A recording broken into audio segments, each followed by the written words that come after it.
Ele estava sentado no sedã preto, esperando sua noiva escolher um vestido de casamento. Ele não queria entrar. Um chefe da máfia não tinha nada que fazer no meio de um mar de seda branca e espelhos emoldurados por flores. Mas então duas crianças saíram correndo para a calçada em frente à loja. E o menino ergueu o rosto e olhou diretamente para ele com os próprios olhos do homem. Ele saiu do carro como um sonâmbulo e o seguiu para dentro. E então ele a viu, a mulher que havia desaparecido de sua vida 6 anos antes. Ela estava lá, com as mãos trêmulas, abotoando os botões do vestido de noiva de sua noiva. O sedã estava estacionado rente à calçada na Avenida Michigan, o motor desligado, mas o ar-condicionado ainda funcionando. Rafekon Kincaid recostou a cabeça no assento de couro, os olhos fechados, os dedos batendo um ritmo constante contra a coxa. Dentro da loja de noivas Maison Blanche, Celeste Monref folheava um catálogo e esperava que ele entrasse, mas ele não tinha pressa. Em 12 anos de poder de vida e morte sobre metade das ruas de Chicago, Ref nunca havia pisado em um salão de noivas, floricultura ou loja relacionada a casamentos ligada a este casamento. Ambas as famílias haviam arranjado tudo. Tudo o que ele precisava fazer era aparecer no dia certo, na hora certa, com o terno certo. Mas hoje, Celeste insistiu que ele estivesse lá, e Ref aprendeu há muito tempo que dizer não à filha do chefe Monrief nunca era uma boa ideia. Sully, seu guarda-costas principal, mais leal do que qualquer contrato que os unia, estava do lado de fora do carro com os braços cruzados sobre o peito, seus olhos varrendo a calçada por hábito. Era uma tarde comum de quarta-feira na Avenida Michigan. As pessoas passavam. O pálido sol de outono pairava no céu. O cheiro de café vinha da cafeteria do outro lado da rua. Então a porta lateral da loja de noivas se abriu bruscamente. Duas crianças que estavam com Marlo porque a pré-escola estava fechada para um dia de trabalho dos professores saíram correndo para a calçada. A menina perseguia o menino. O menino agarrava um livro mais grosso que seu próprio tronco e corria sem olhar para onde ia. A menina ria em gargalhadas brilhantes, suas Marias chiquinhas balançando, sua risada clara cortando o vidro à prova de som do sedã. Ref abriu os olhos. Ele olhou para fora por reflexo, pelo instinto de um homem que passou a vida inteira sobrevivendo, lendo cada movimento ao seu redor. Duas crianças com cerca de 5 anos, nenhum adulto com elas, nada de notável. Mas então o menino parou bem em frente ao carro. Ele ergueu o rosto e olhou para o sedã preto, não com medo, não com a curiosidade comum de uma criança, mas com um olhar quieto e avaliador, como se estivesse lendo o carro e o homem dentro dele. A leve ruga em sua testa, a pequena inclinação de sua cabeça para a direita, e Rafferty Kincaid parou de respirar. Os olhos cinza-azulados, não o tipo comum de cinza azulado que as pessoas viam em qualquer criança, mas a tonalidade exata, a frieza exata, a profundidade exata que Ref via todas as manhãs no espelho enquanto se barbeava. Olhos dos Kincaid, os olhos de seu pai, os olhos de seu avô, os olhos que as ruas de Chicago aprenderam a temer no rosto de um menino de 5 anos. A menina correu para o lado do irmão, ofegante por persegui-lo. Ela também olhou para o carro. Os mesmos olhos, mas mais largos, mais redondos, brilhando de curiosidade em vez da cautela de seu irmão. Ela sorriu, faltando um dente de leite na frente, e disse em uma voz alta o suficiente para o mundo inteiro ouvir. Uau, seu carro é muito, muito grande. Raf não a ouviu. Ele estava olhando para aqueles dois pares de olhos cinza-azulados. Seus próprios olhos duplicados nos rostos de duas crianças que ele nem sabia que existiam. E ele sentiu o chão do carro inclinar, deslizar, desaparecer sob ele para um lugar para o qual ele não tinha mapa. Sua mão se fechou na borda da porta do carro. Sully, do lado de fora, sentiu que algo estava errado e se aproximou, sua voz baixa. Senhor. Raf não respondeu. Ele abriu a porta, desceu para a calçada. Seus sapatos de couro tocaram o pavimento e ele ficou lá, com 1,80 m de altura, vestido com um terno preto, os olhos de um chefe de Chicago olhando para duas crianças que mal chegavam à sua cintura e carregavam aqueles mesmos olhos enquanto olhavam para ele. A menina não recuou. Ela inclinou a cabeça para cima, semicerrando os olhos contra a luz do sol e perguntou, Você é um gigante?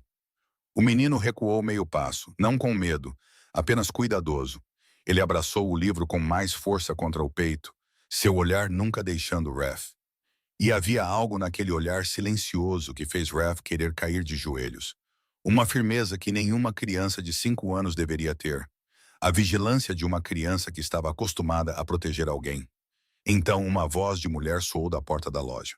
Apressada, aguda, reprimindo o pânico sob uma camada de controle. Jonah, Briar, eu disse para vocês ficarem lá dentro. Ralph ergueu a cabeça e seu mundo parou. Ela estava na porta segurando 2 lancheiras pequenas, do tipo de plástico barato que as pessoas compram em lojas de $1. Seu cabelo castanho escuro estava preso em um coque baixo e apressado, com alguns fios soltos grudados na lateral do pescoço. Ela usava um uniforme preto simples de uma assistente de vendas, uma saia preta, uma blusa preta, o nome da loja costurado em letras pequenas sobre o lado esquerdo do peito, sem joias, sem maquiagem, exceto por um pouco de corretivo sob os olhos. E mesmo isso não era suficiente para esconder as olheiras. Ela parecia muito mais frágil do que ele se lembrava. Suas clavículas se destacavam nitidamente acima do decote, seus pulsos eram mais finos, suas maçãs do rosto mais severas. 6 anos haviam esculpido pedaços dela.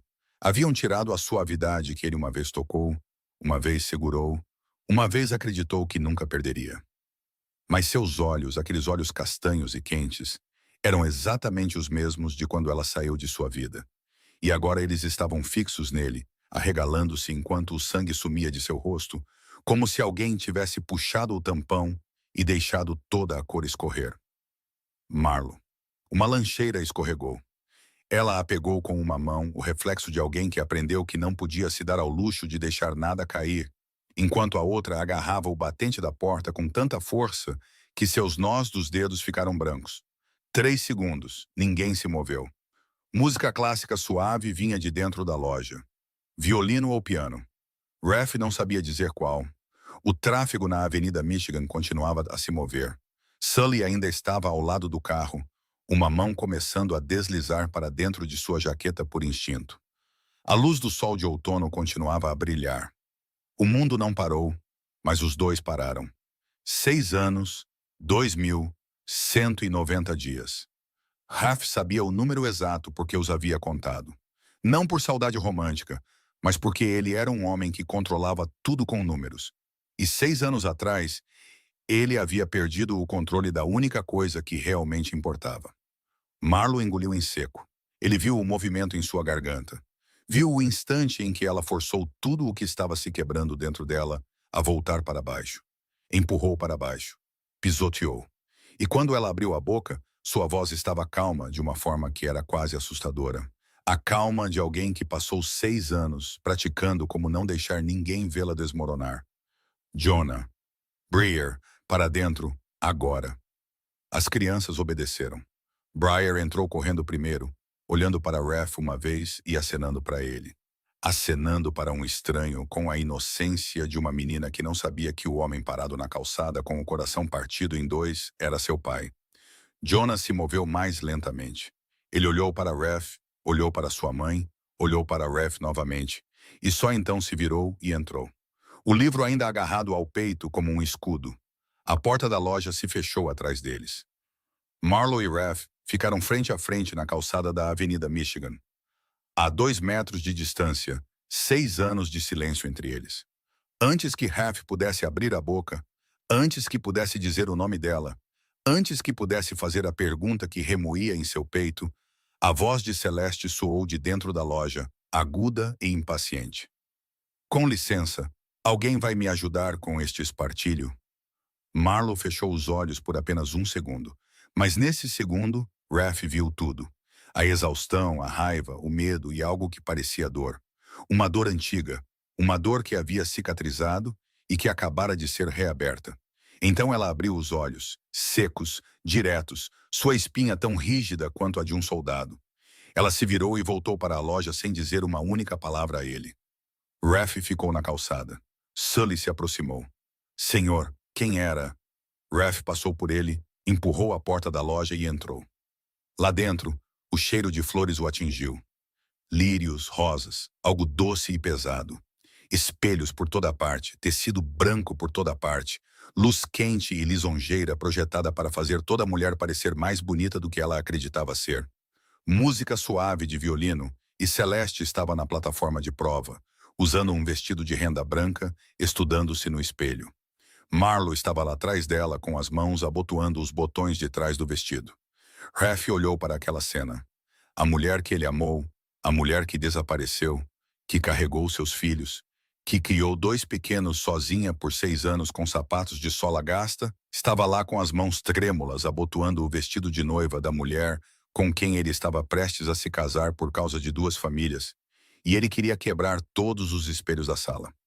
Os dedos de Marlo se moviam pelos botões. Seda branca, lisa, cara, o tipo de tecido que ela só podia tocar enquanto servia outra pessoa. Celeste estava falando com aquela voz brilhante e animada dela. A recepção será no Drake. 400 convidados.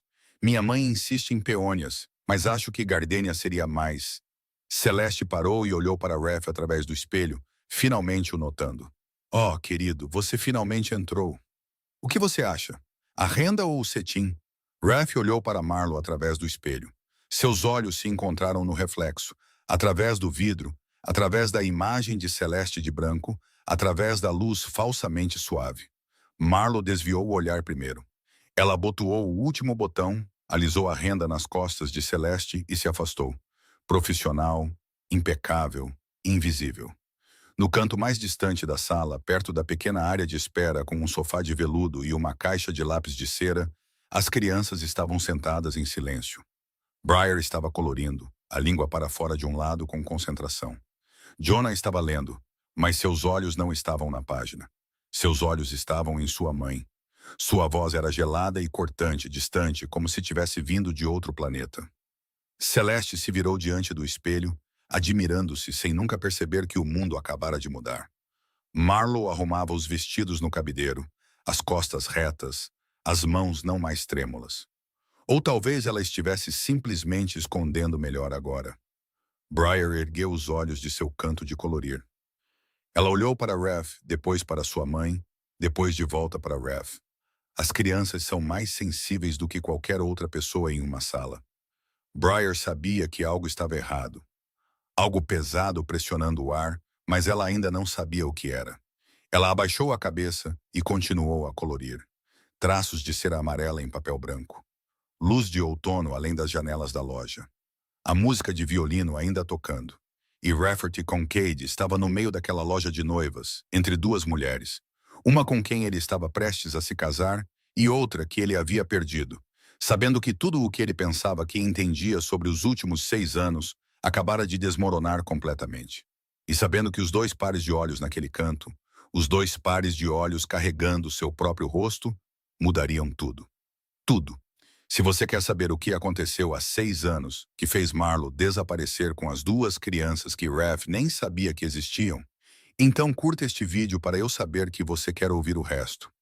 Compartilhe esta história com outra pessoa que ama dramas familiares emocionantes como este. E inscreva-se para não perder a próxima parte, porque a verdade por trás de tudo isso vai doer muito mais do que você está imaginando agora. Celeste saiu do provador com o telefone pressionado na orelha. Sua voz aguda ecoava do corredor que levava à porta da frente, enquanto ela ligava para a mãe para perguntar o que ela achava do vestido de renda. A porta de vidro se fechou atrás dela e a loja de noivas de repente caiu em um silêncio tão apertado que era difícil respirar. A música de violino ainda tocava, mas Raf não conseguia mais ouvi-la. Ele observou Marlo enquanto ela arrumava o vestido de cetim no cabideiro. De costas para ele, ambos os ombros tensos sob o tecido preto de sua blusa. Ele entrou no provador. Ele não bateu. Ele não pediu permissão. Ele empurrou a porta entreaberta e entrou no espaço apertado, cheio de espelhos, onde o perfume de Celeste ainda pairava no ar, misturado com o cheiro de tecido novo. Marlo ouviu o som de seus passos e se virou bruscamente. Uma mão ainda segurando o cabide do vestido e algo brilhou em seus olhos, algo entre raiva e medo, quando o viu parado ali, bloqueando a porta. Raf a fechou atrás de si suavemente, não com força, mas o clique da trava na quietude daquela sala soou como o engatilhar de uma arma. Ele olhou para ela. Ela olhou para ele. Os espelhos ao redor os refletiam de todos os ângulos, multiplicando o momento sem fim. os dois frente a frente em uma sala pequena demais para conter 6 anos de distância. Ele abriu a boca, e quando sua voz saiu, estava mais áspera do que ele queria. Apenas 2 palavras, mas elas caíram entre eles pesadas como chumbo. Quantos anos? Marlo não respondeu. Ela colocou o cabide de volta no suporte, seu movimento lento, controlado, como se estivesse usando cada grama de força que tinha para impedir que suas mãos tremessem. Ela virou as costas para ele. Você precisa sair desta sala.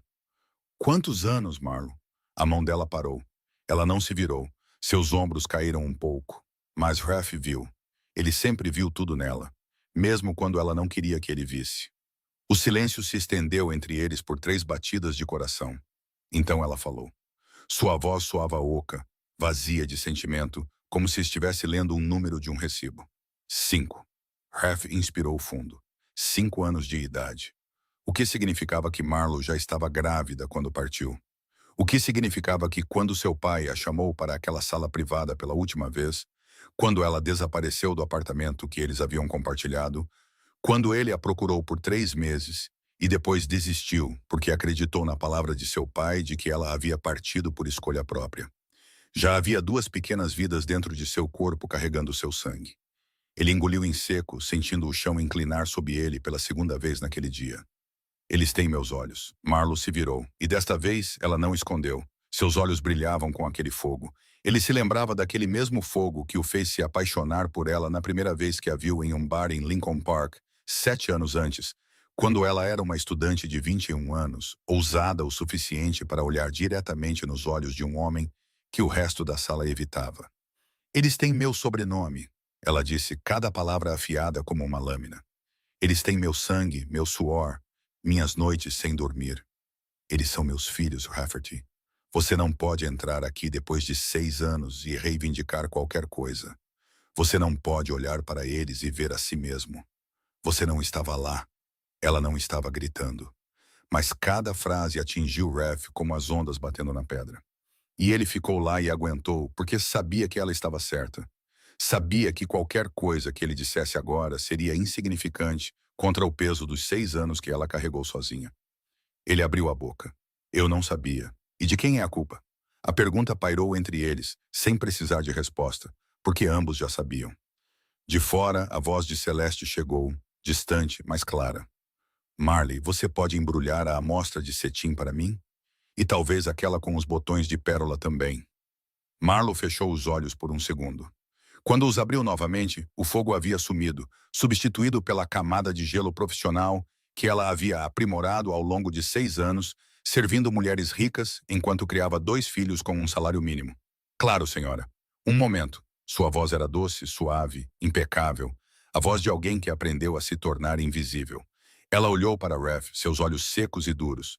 Saia desta sala. Sorria para sua noiva e não olhe para meus filhos novamente. Você me entendeu? Raf não se moveu. Ele pegou um recibo em branco do balcão, o tipo de papel fino usado para anotar pedidos, e escreveu seu número de telefone no verso com uma das canetas esferográficas da loja. Sua caligrafia tremeu, quase impossível de ler, mas os 11 dígitos estavam lá, nítidos e claros na página. Ele colocou o recibo no balcão de vidro e o empurrou em direção a Marlo. Hoje à noite ou eu volto amanhã. E no dia seguinte e todos os dias até você falar comigo. Marlo não olhou para o papel. Ela passou por ele, seu ombro roçando seu braço, e aquele breve contato os deixou rígidos. Roubou metade da respiração de ambos antes que ela continuasse a andar. Raf permaneceu no provador por mais 3 segundos. Os espelhos o refletiam de 4 lados.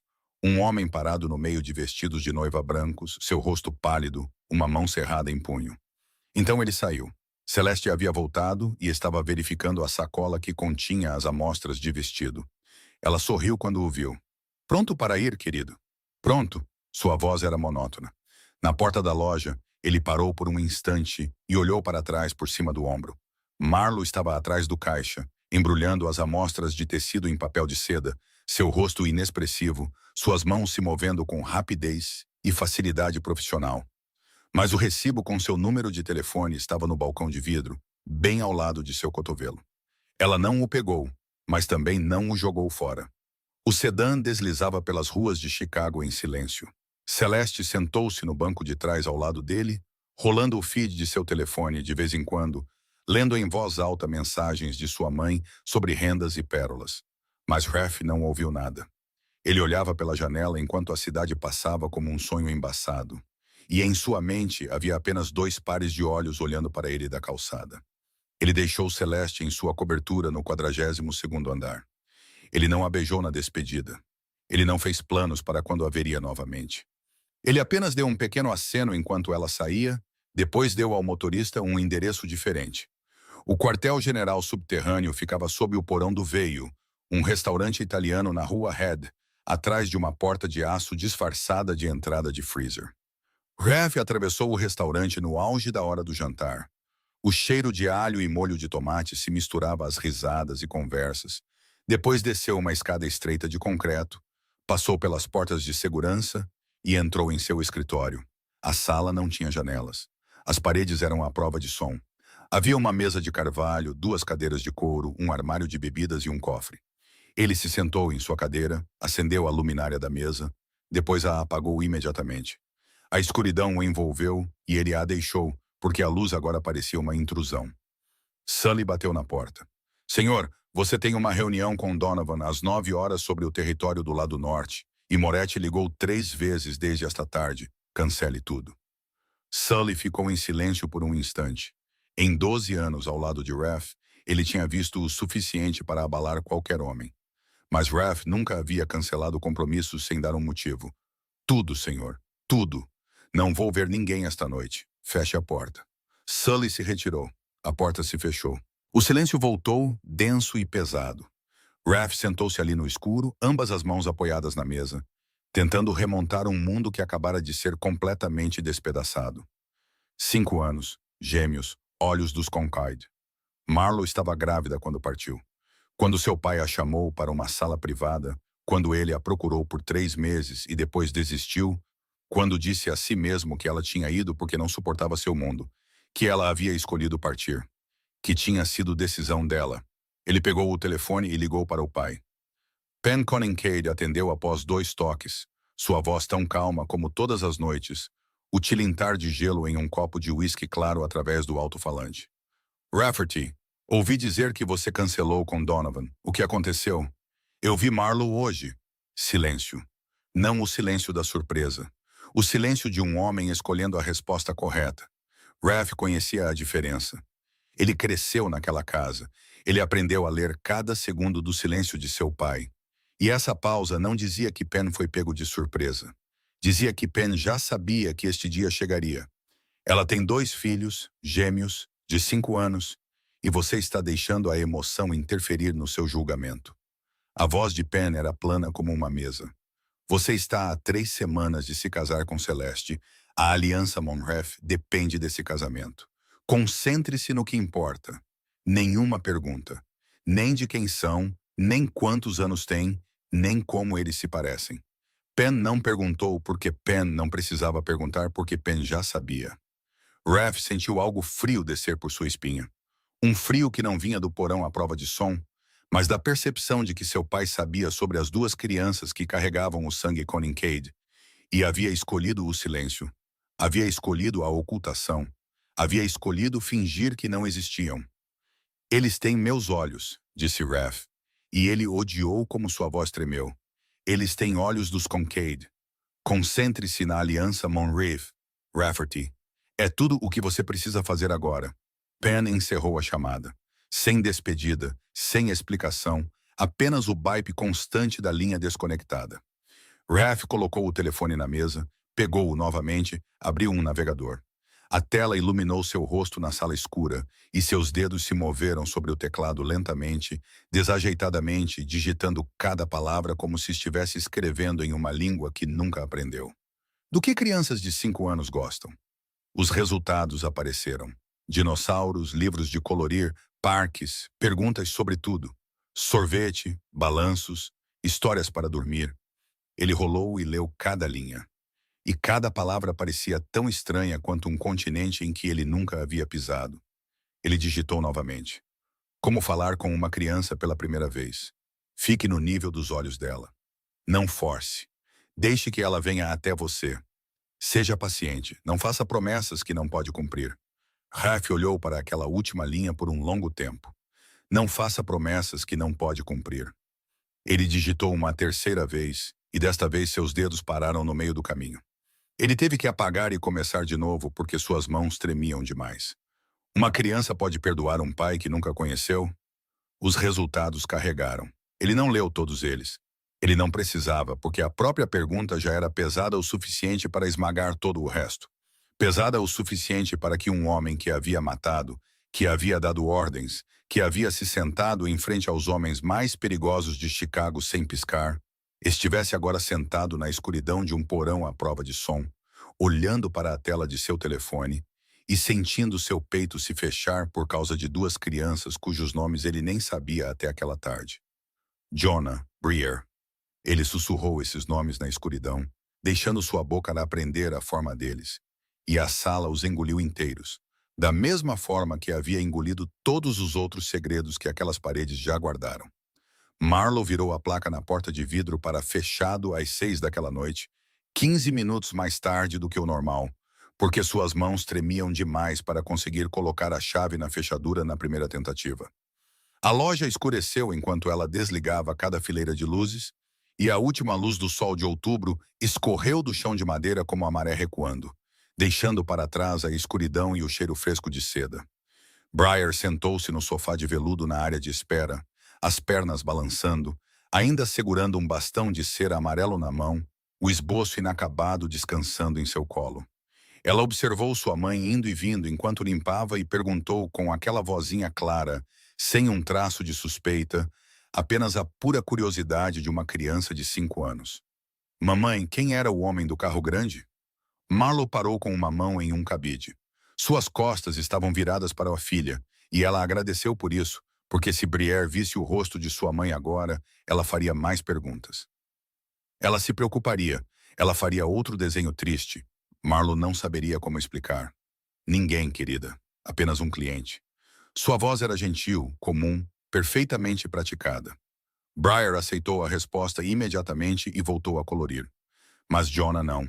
Ele sentou-se na outra ponta do sofá com seu livro sobre o sistema solar aberto no colo.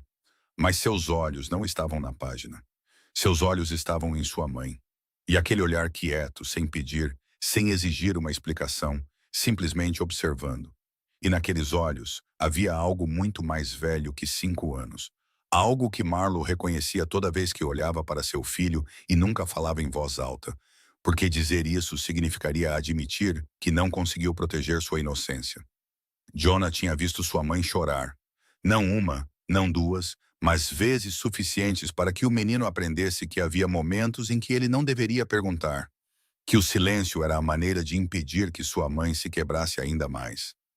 5 anos de idade, e ele já sabia como não perguntar para que sua mãe não sofresse mais. Marlowe engoliu em seco, virou-se e continuou a limpar. Às 8 horas, ambas as crianças haviam adormecido no sofá. Breer estava encolhida, ainda agarrando o giz de cera amarelo, a bochecha pressionada contra seu desenho inacabado, uma mancha de cera colorida em seu rosto como um toque de blush. Jonah estava deitado de costas com o livro fechado contra o peito. Uma mão descansando sobre a capa, como se para impedi-lo de voar, e só no sono seu rosto finalmente se suavizou. Finalmente parecia ter a idade que deveria. Marlowe se abaixou no chão ao lado do sofá, encostando as costas na perna dele, e observou seus filhos dormirem. As luzes da loja estavam todas apagadas agora. Apenas o brilho dos postes de luz de fora entrava pelo vidro, lançando longas barras de luz pelo chão de madeira. Naquela luz tênue, ela viu o recibo enfiado no avental pendurado no gancho ao lado do balcão. Quando ela o pegou, ela não conseguia se lembrar, em algum momento entre embrulhar amostras de tecido para Celeste, em algum momento entre os sorrisos falsos e os acenos profissionais, sua mão pegou aquele pedaço fino de papel e o enfiou no bolso por reflexo, antes mesmo que sua mente a alcançasse. 6 anos voltaram correndo. Não em imagens claras, mas como uma onda, emaranhada e sufocante. $800 no bolso do casaco quando ela pegou um ônibus para fora de Chicago. 21 anos. Seu estômago ainda plano, embora dentro de seu corpo, 2 corações já estivessem batendo, e ela ainda não soubesse. Milwaukee, um quarto úmido alugado por semana. Um teste de gravidez com 2 linhas no banheiro de uma estação de ônibus. Luz fluorescente amarela no teto. Sua mão segurando aquele pequeno bastão de plástico enquanto ela chorava sem fazer barulho. Um médico na clínica gratuita dizendo gêmeos, e ela riu porque não tinha ideia do que mais fazer. Jonah nasceu 6 semanas antes do tempo, tão pequeno que cabia na palma de uma mão. Sua pele fina como papel. Seus dedos não mais grossos que palitos de fósforo. 2 semanas em uma incubadora.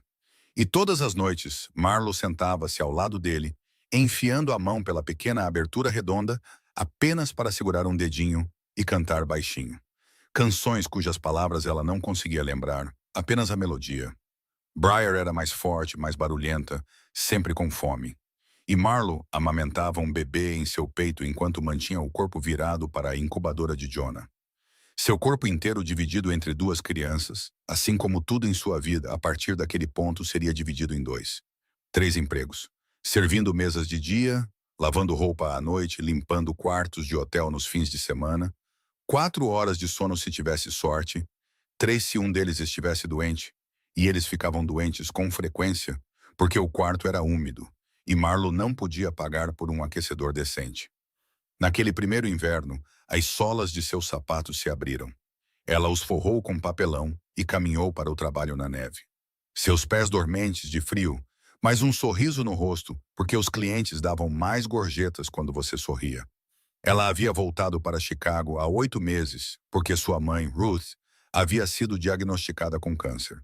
Ela usou o nome de solteira de sua mãe em sua inscrição de emprego, usou Marley Miller na etiqueta de funcionária em vez de Marlo Ashford, e escolheu uma loja de noivas na Avenida Michigan porque era o último lugar na Terra em que um chefe da máfia entraria. Ela havia calculado mal apenas uma coisa. Celeste Monrath insistiu em arrastar Rafferty Concade para escolher um vestido de noiva. Marlo tirou o recibo do bolso de seu avental. 11 dígitos escritos com uma mão trêmula, tinta azul em papel branco. Ela olhou para ele à luz da rua, olhou para seus filhos dormindo, olhou de volta para o papel, então pegou seu telefone, o barato com o canto da tela rachado, e digitou uma mensagem para aquele número. Porto de Montrose, o cais na extremidade leste, 9 da noite. Venha sozinho ou não venha. Ela apertou enviar, colocou o telefone no chão e ficou sentada na escuridão com as costas contra o sofá, ouvindo a respiração constante de seus filhos, esperando por um encontro que ela não sabia se esperava ou temia. Porto de Montrose, 9 horas de uma noite de quinta-feira em outubro. O vento vinha do lago Michigan e varria o cais, trazendo ar frio e úmido, e o cheiro de água, de musgo, de outono prestes a se transformar em inverno. O cais leste estava deserto. Os veleiros já haviam sido retirados da água para a estação fria, deixando apenas postes de madeira e cordas soltas balançando ao vento. Postes de luz espalhavam uma luz amarela pálida sobre a água negra, e o som das ondas batendo nos postes era constante e rítmico, como o batimento cardíaco de alguém segurando a respiração. Raph chegou 20 minutos antes. Ele estacionou a 2 quadras de distância e dirigiu ele mesmo. Sem Sully, sem guarda-costas, ninguém. Pela primeira vez em anos, ele estava do lado de fora sozinho. Completamente sozinho. Sem a armadura de homens e armas ao seu redor. E a sensação era tão estranha que ele teve que parar por um instante antes de sair do carro. Teve que se lembrar que havia escolhido isso. Ele caminhou até a extremidade do cais com as mãos nos bolsos do casaco, a gola levantada contra o vento, e parou na beira de madeira, olhando para a vasta e escura extensão do lago Michigan. O vento continuava a soprar, e no meio dele, ele ouviu uma voz, não do cais, mas de 6 anos antes, tão clara que ele virou a cabeça para procurá-la antes de perceber que ela existia apenas em sua mente. A voz de Marlo, com 21 anos, deitada ao lado dele na cama naquele pequeno apartamento em Lincoln Park, seus dedos traçando círculos em seu peito, enquanto ela sussurrava, suave como um sopro. Não tenho medo de quem você é. Tenho medo de quem você pode se tornar. Ele havia prometido a ela que nunca se tornaria seu pai. Ele havia mentido, não porque quisesse, mas porque não fora forte o suficiente para manter essa promessa. E a diferença entre essas duas coisas não significava nada para a mulher que fora forçada a fugir por causa dele. Exatamente às 9 horas, passos na madeira. Ralph se virou. Marlo caminhava em sua direção vinda da cabeceira do cais, usando um casaco fino, o tipo de casaco que não era quente o suficiente para uma noite de outubro à beira do lago, mas provavelmente o mais pesado que ela possuía. Seu cabelo se soltara e o vento o jogava para trás. Suas mãos estavam vazias, sem bolsa, sem telefone na mão. Nada além dela mesma. Ela se sentou ao lado dele na beira do cais, a meio metro de distância.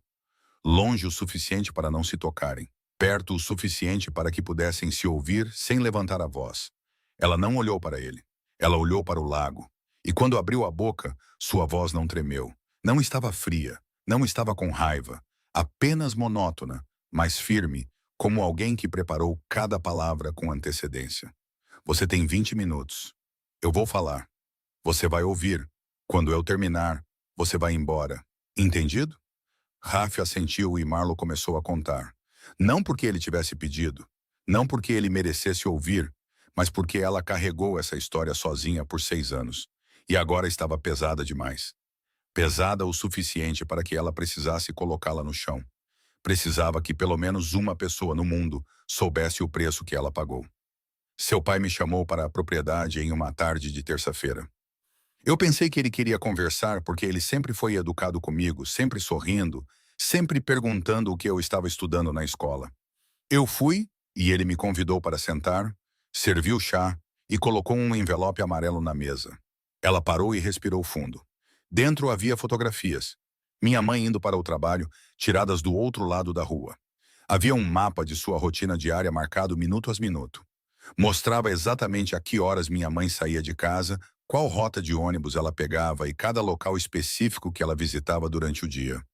Sua voz permaneceu monótona, mas a mão que descansava em sua coxa se apertou, seus dedos cravando no jeans.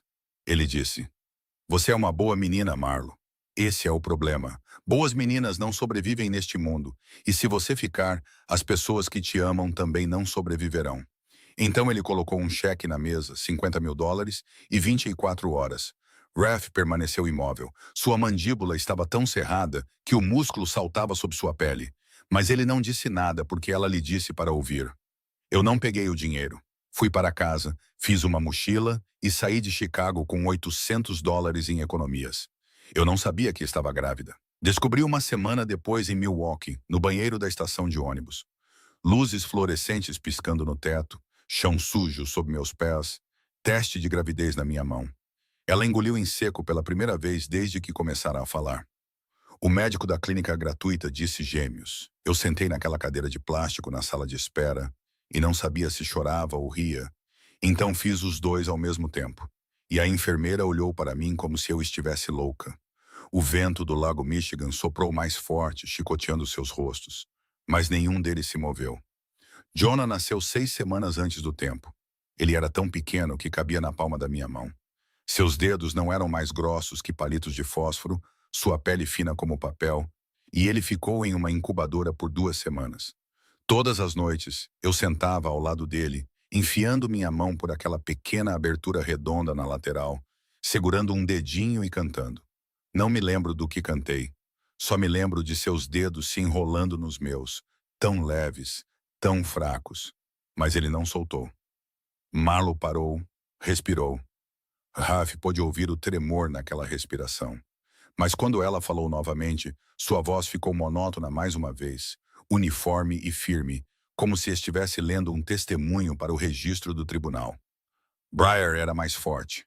Ela chorava mais alto, precisava de mais, e a primeira palavra que ela disse foi mamãe. Jonah era mais quieto, chorava menos, e a primeira palavra que ele disse foi livro, porque eu lia para ele todas as noites quando ele ainda estava na incubadora. Ela olhou para as próprias mãos, 3 empregos, servindo mesas durante o dia, lavando roupa à noite, limpando quartos de hotel nos fins de semana. 4 horas de sono se nenhum deles estivesse doente. 3 se um deles estivesse.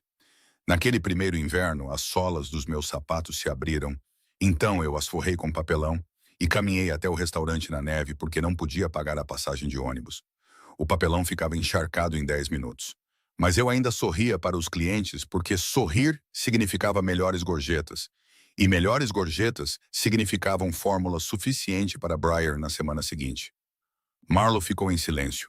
O vento do lago Michigan preencheu o espaço entre eles e ela o deixou. Não se apressou. Não sentiu a necessidade de preenchê-lo com palavras. Ela já havia dito o suficiente. 6 anos comprimidos em 20 minutos. E agora ela estava sentada lá, com as mãos apoiadas nas coxas, olhando para a extensão negra do lago, esperando que tudo se acalmasse. Então ela se virou e olhou para Raph pela primeira vez desde que começara a falar, e sua voz mudou. Não era mais monótona.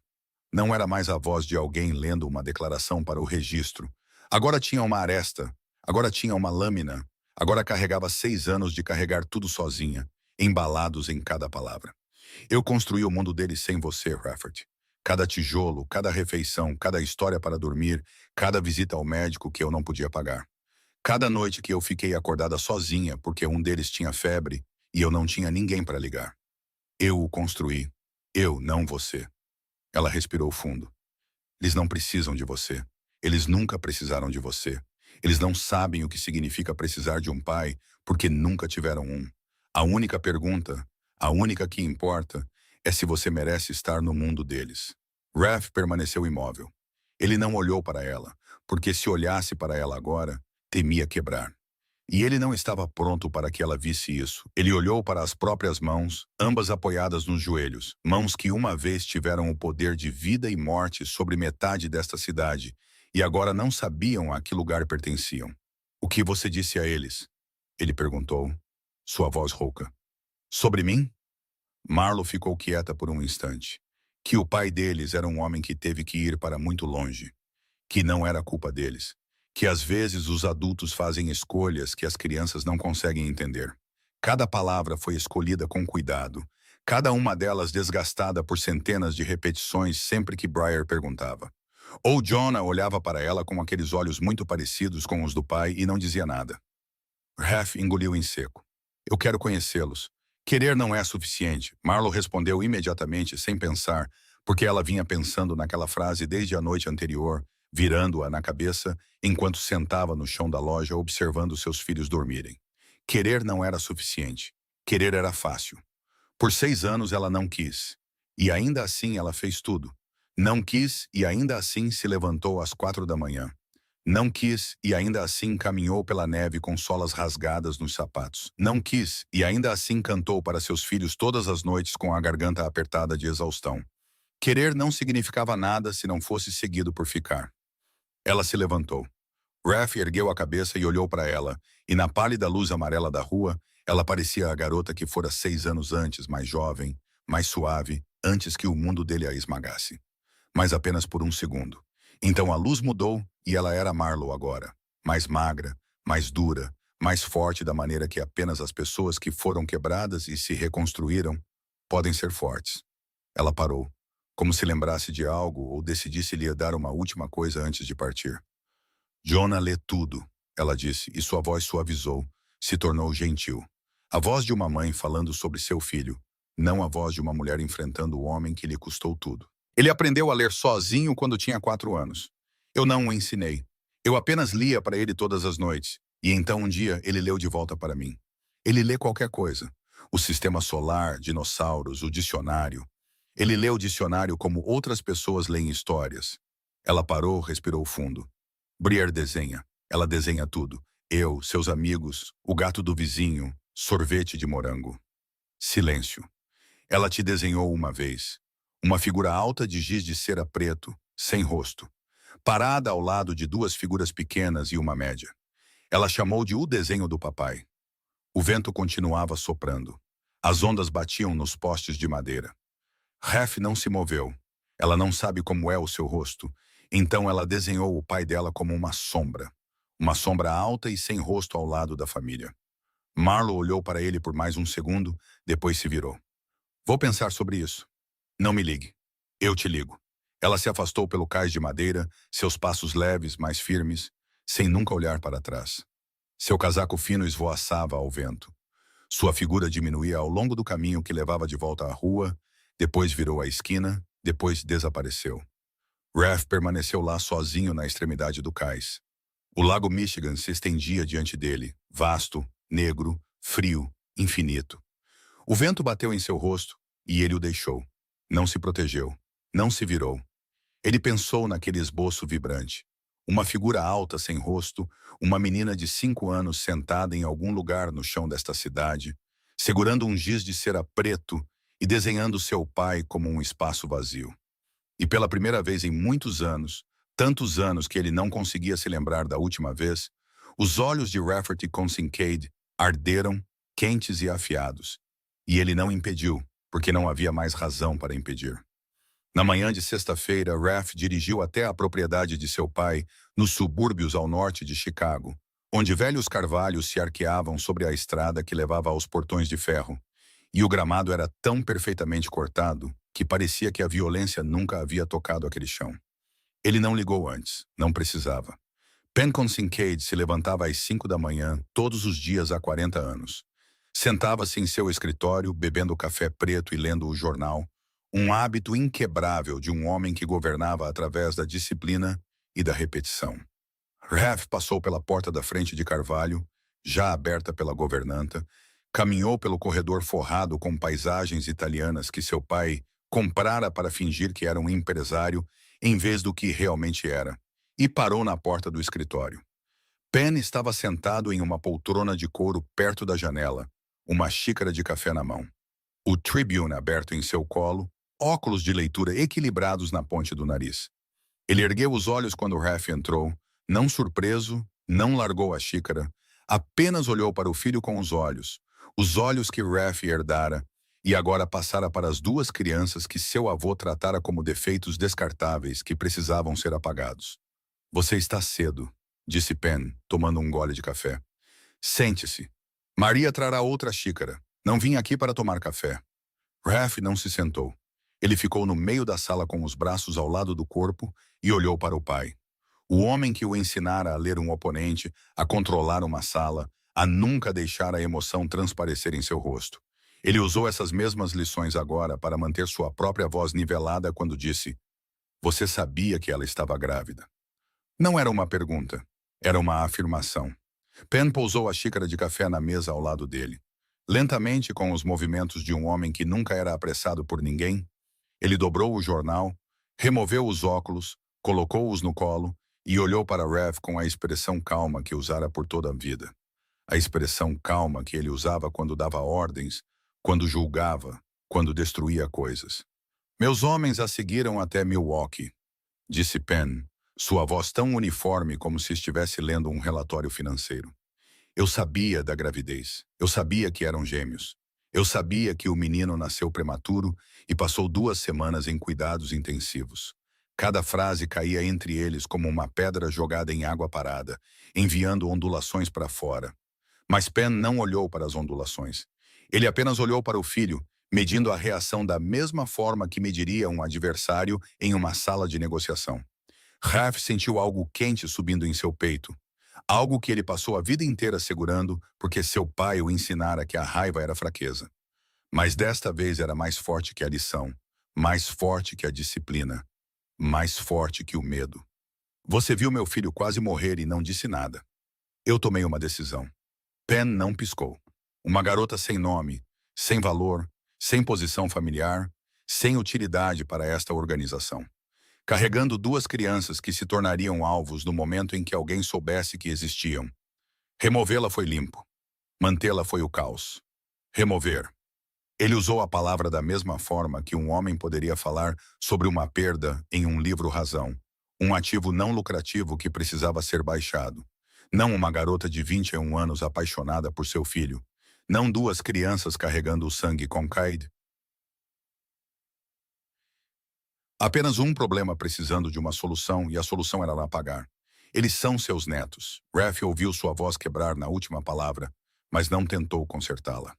Eles são uma fraqueza, Penn respondeu, plano como uma mesa. Todos os inimigos que temos os usariam contra você. Eu removo a fraqueza antes que ela possa ser explorada. É assim que mantenho esta família de pé há 40 anos. Você é o único inimigo que os usou contra mim. As palavras pairaram no ar entre eles. Pen olhou para Raph e, pela primeira vez, algo mudou em seu rosto. Não arrependimento, não dor, mas um reconhecimento frio, como um mestre vendo que seu aluno finalmente acertou um golpe no lugar certo. O silêncio se estendeu entre eles por 5 segundos. 10. Então Pen falou lentamente e claramente, cada palavra colocada como uma peça de xadrez. E eu faria de novo. Sem justificativa, sem suavização, sem fingir que fora amor ou proteção. Apenas a verdade nua de um homem que acreditava que poder era sobrevivência e estava disposto a queimar qualquer coisa que estivesse em seu caminho, até mesmo seu próprio sangue. Raph se levantou. Ele não discutiu mais, não gritou, não bateu na mesa porque entendeu que com Pen Kincaid a emoção era uma arma. O homem apenas a voltaria contra ele. Ele apenas olhou para o pai com os mesmos olhos e disse com uma voz mais fria do que qualquer uma que Pen já ouvira dele. Então não temos mais nada a dizer.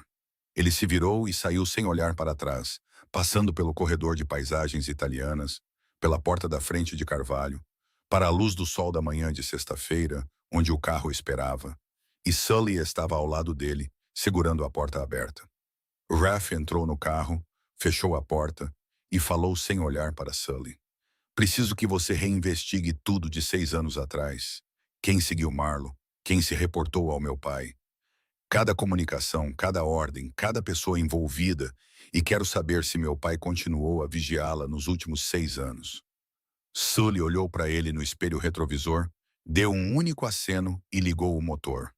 O sedã se afastou da avenida de Velhos Carvalhos, e Raph não olhou para trás, para a propriedade onde crescera, onde seu pai o ensinara a se tornar um homem, onde agora sabia com absoluta certeza que nunca mais voltaria como filho. Na noite de sexta-feira, Marlo chegou ao Hospital Northwestern Memorial às 8 horas, depois de acomodar Jonah e Briar para uma pernoite no apartamento de sua amiga. Outra mãe solteira no mesmo andar, uma mulher com quem Marlo trocava turnos de babá nos fins de semana. Os corredores do hospital estavam silenciosos àquela hora, banhados por luz fluorescente branca, carregando o cheiro forte de desinfetante e o bip constante dos monitores dos quartos dos pacientes. Marlo conhecia esses corredores de cor 2 vezes por semana, há 8 meses. Ela os percorrera com frequência suficiente para saber qual azulejo no corredor do quarto andar estava rachado, para saber o nome da enfermeira do turno da noite, para saber qual máquina de venda automática ainda funcionava e qual engolia seu dinheiro. Quarto 412. Ela bateu suavemente, depois empurrou a porta e entrou. Ruth Ashford estava na cama do hospital, mais magra a cada vez que Marlo vinha. Suas maçãs do rosto se destacavam, seus pulsos delicados como galhos secos, mas seus olhos castanhos e quentes, os mesmos olhos que sua filha carregava, ainda estavam brilhantes, alertas, ainda capazes de ver através de tudo que Marlo tentava esconder. O cobertor branco do hospital estava puxado até o peito. Na mesa de cabeceira, um vaso de margaridas amarelas. Briar havia escolhido no domingo anterior, e uma obra-prima colorida que a menina fizera para a avó, 4 figuras de palito de mãos dadas sob um sol grande demais para a página. Marlo sentou-se na cadeira de plástico ao lado da cama, o lugar onde se sentara centenas de vezes, e não disse nada. Ela pegou a mão da mãe, aquela mão pequena e ossuda que ainda estava quente, e ficou em silêncio. Ruth a deixou em silêncio. 1 minuto, 2. O monitor mantinha seu bip medido. Alguém tossiu no quarto ao lado. Um carrinho passou ruidosamente no corredor. Então Ruth deu um aperto suave na mão da filha e disse com uma voz suave, mas clara. A voz de alguém que viveu o suficiente para reconhecer quando seu filho carregava algo pesado demais sozinho. Algo aconteceu. Não era uma pergunta. Era uma afirmação. Marlo olhou para a mão da mãe na sua. Seus próprios dedos mais largos, mais fortes, mas agarrando aquela mão frágil como uma tábua de salvação. Ele nos encontrou. Ruth não perguntou quem. Ela não precisava. Havia apenas um homem no mundo que poderia fazer sua filha vir ao hospital às 8 da noite com aquele olhar nos olhos. Ela sabia porque vira aqueles olhos 6 anos antes, quando Marlo aparecera em sua porta em Milwaukee, com uma mochila no ombro e o olhar de alguém que acabara de perder tudo. Ela sabia porque por 6 anos olhara nos olhos de seus netos todos os dias e nunca perguntara, Nunca forçara sua filha a contar a história. Apenas esperara porque Ruth Ashford entendia que algumas feridas precisavam de tempo antes de poderem abrir suas próprias bocas. Silêncio. Então Ruth perguntou gentilmente: ele sabe sobre os gêmeos? Marlo assentiu sem levantar a cabeça. Ruth olhou para o teto do hospital, todo branco e com luz fluorescente. Nada para se olhar. E ainda assim ela olhou por um longo tempo, como se estivesse pesando cada palavra antes de deixá-la ir. Bom, apenas uma palavra. Mas fez Marlo levantar a cabeça surpresa, porque ela estava se preparando para a preocupação, para aviso, para tenha cuidado, para não confie nele. Mas Ruth disse: bom, essas crianças merecem mais do que sombras, Marley, e você merece mais do que fugir. Marlo olhou para a mãe e viu naqueles olhos castanhos e quentes nenhum julgamento, nenhum medo, apenas o cansaço gentil de uma mulher que observara sua filha correr por tempo suficiente e queria que ela parasse, não porque fosse fraca, mas porque merecia. O silêncio que se seguiu se estendeu, mas era um tipo diferente de silêncio, não pesado como o do cais na noite anterior, mas mais quente, mais suave. O tipo de silêncio que existe apenas entre mãe e filha quando ambas entendem sem precisar explicar. Ele não pôde dar nome a eles, disse Marlo baixinho, como se só agora percebesse que esse fato tinha peso. Por 6 anos, ela escolhera tudo para seus filhos sozinha, desde os nomes até a escola e as canções de ninar que cantava à noite. E ela nunca pensara nisso como uma perda para ele até ver Half parado naquela calçada da Avenida Michigan, olhando para 2 crianças com seus olhos e nem mesmo sabendo seus nomes. Ruth apertou a mão da filha novamente. Leve, mas firme. Então você os nomeou bem. 4 palavras suficientes para Marlo entender que sua mãe não a culpava por guardar o segredo. Não a culpava por fugir. Não a culpava por carregar tudo sozinha. Sua mãe estava apenas dizendo que ela tinha feito bem. Que Jonah e Briar, aqueles 2 nomes que ela escolhera em um quarto alugado e úmido em Milwaukee, quando sua barriga crescera tanto que ela não conseguia mais se curvar, eram nomes bonitos, eram suficientes, estavam certos. E Marlo chorou. Pela primeira vez desde que vira Rev sair do sedã preto na calçada da Avenida Michigan, pela primeira vez ela se permitiu quebrar. Não na frente de Rev, não na frente de seus filhos, mas aqui, no quarto silencioso do hospital, segurando a mão da mãe no único lugar seguro que lhe restava.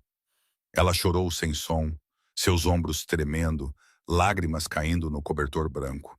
E Ruth não disse mais nada, apenas segurou a mão da filha e a deixou chorar, porque às vezes a coisa mais forte que uma mãe pode fazer é deixar seu filho ser fraco. Celeste Monref não era uma mulher que se enganava facilmente. Ela cresceu em uma família onde a inocência era um luxo que ninguém podia pagar, onde seu pai a ensinou que a informação era uma arma mais forte que qualquer arma. Então, quando Ref cancelou todos os compromissos na noite de quarta-feira, não a beijou na despedida quando a deixou na cobertura e não atendeu 2 de suas ligações na noite de quinta-feira, Celeste não chorou, não se preocupou, não fez uma terceira ligação. Ela ligou para seus próprios homens. Na tarde de sexta-feira, 2 horas depois que Ref deixou a propriedade de Penn, Celeste entrou no quartel-general subterrâneo sob o porão do veio sem avisar, sem hora marcada, sem passar por Sully. Ela conhecia o caminho porque era a noiva do chefe, e ninguém ousaria parar a filha de Monra na porta. Seus saltos batiam nas escadas de concreto em um ritmo constante e agudo, como o som de uma contagem regressiva. Raf estava sentado atrás da mesa de carvalho quando a porta se abriu.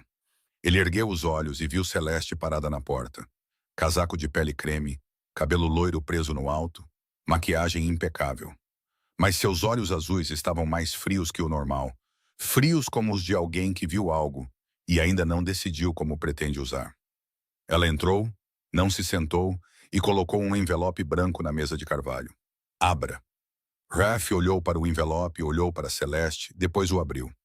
Dentro havia fotografias. A primeira, Porto de Montrose, noite de quinta-feira. Tirada à distância, mas clara o suficiente. Raf sentado na beira do cais ao lado de uma mulher de cabelos escuros com um casaco fino. Os 2 sentados a meio metro de distância, ambos de frente para o lago. A segunda, ainda no Porto de Montrose, Um ângulo diferente, tirada quando a mulher se levantou para sair, seu rosto de perfil, mas ainda reconhecível.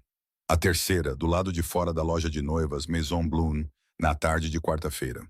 Duas crianças paradas na calçada, com zoom, seus olhos claros na luz do sol de outono.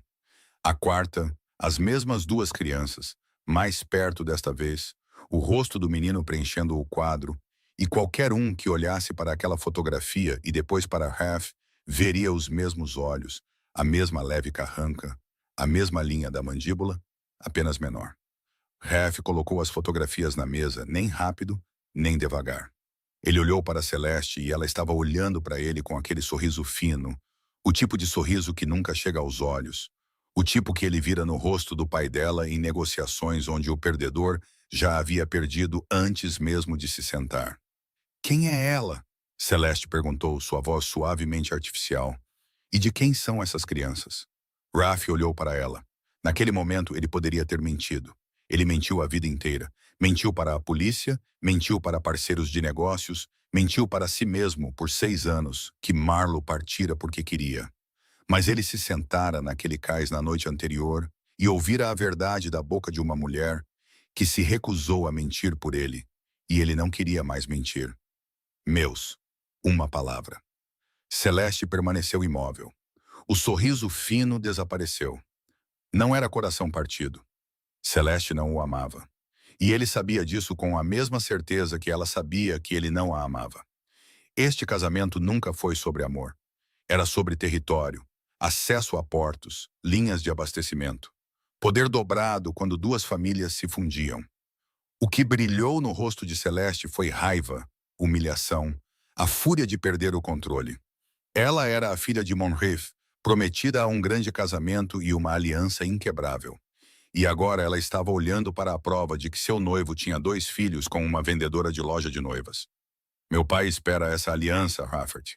A voz de Celeste baixou, perdendo sua suavidade falsamente gentil e revelando o aço por baixo.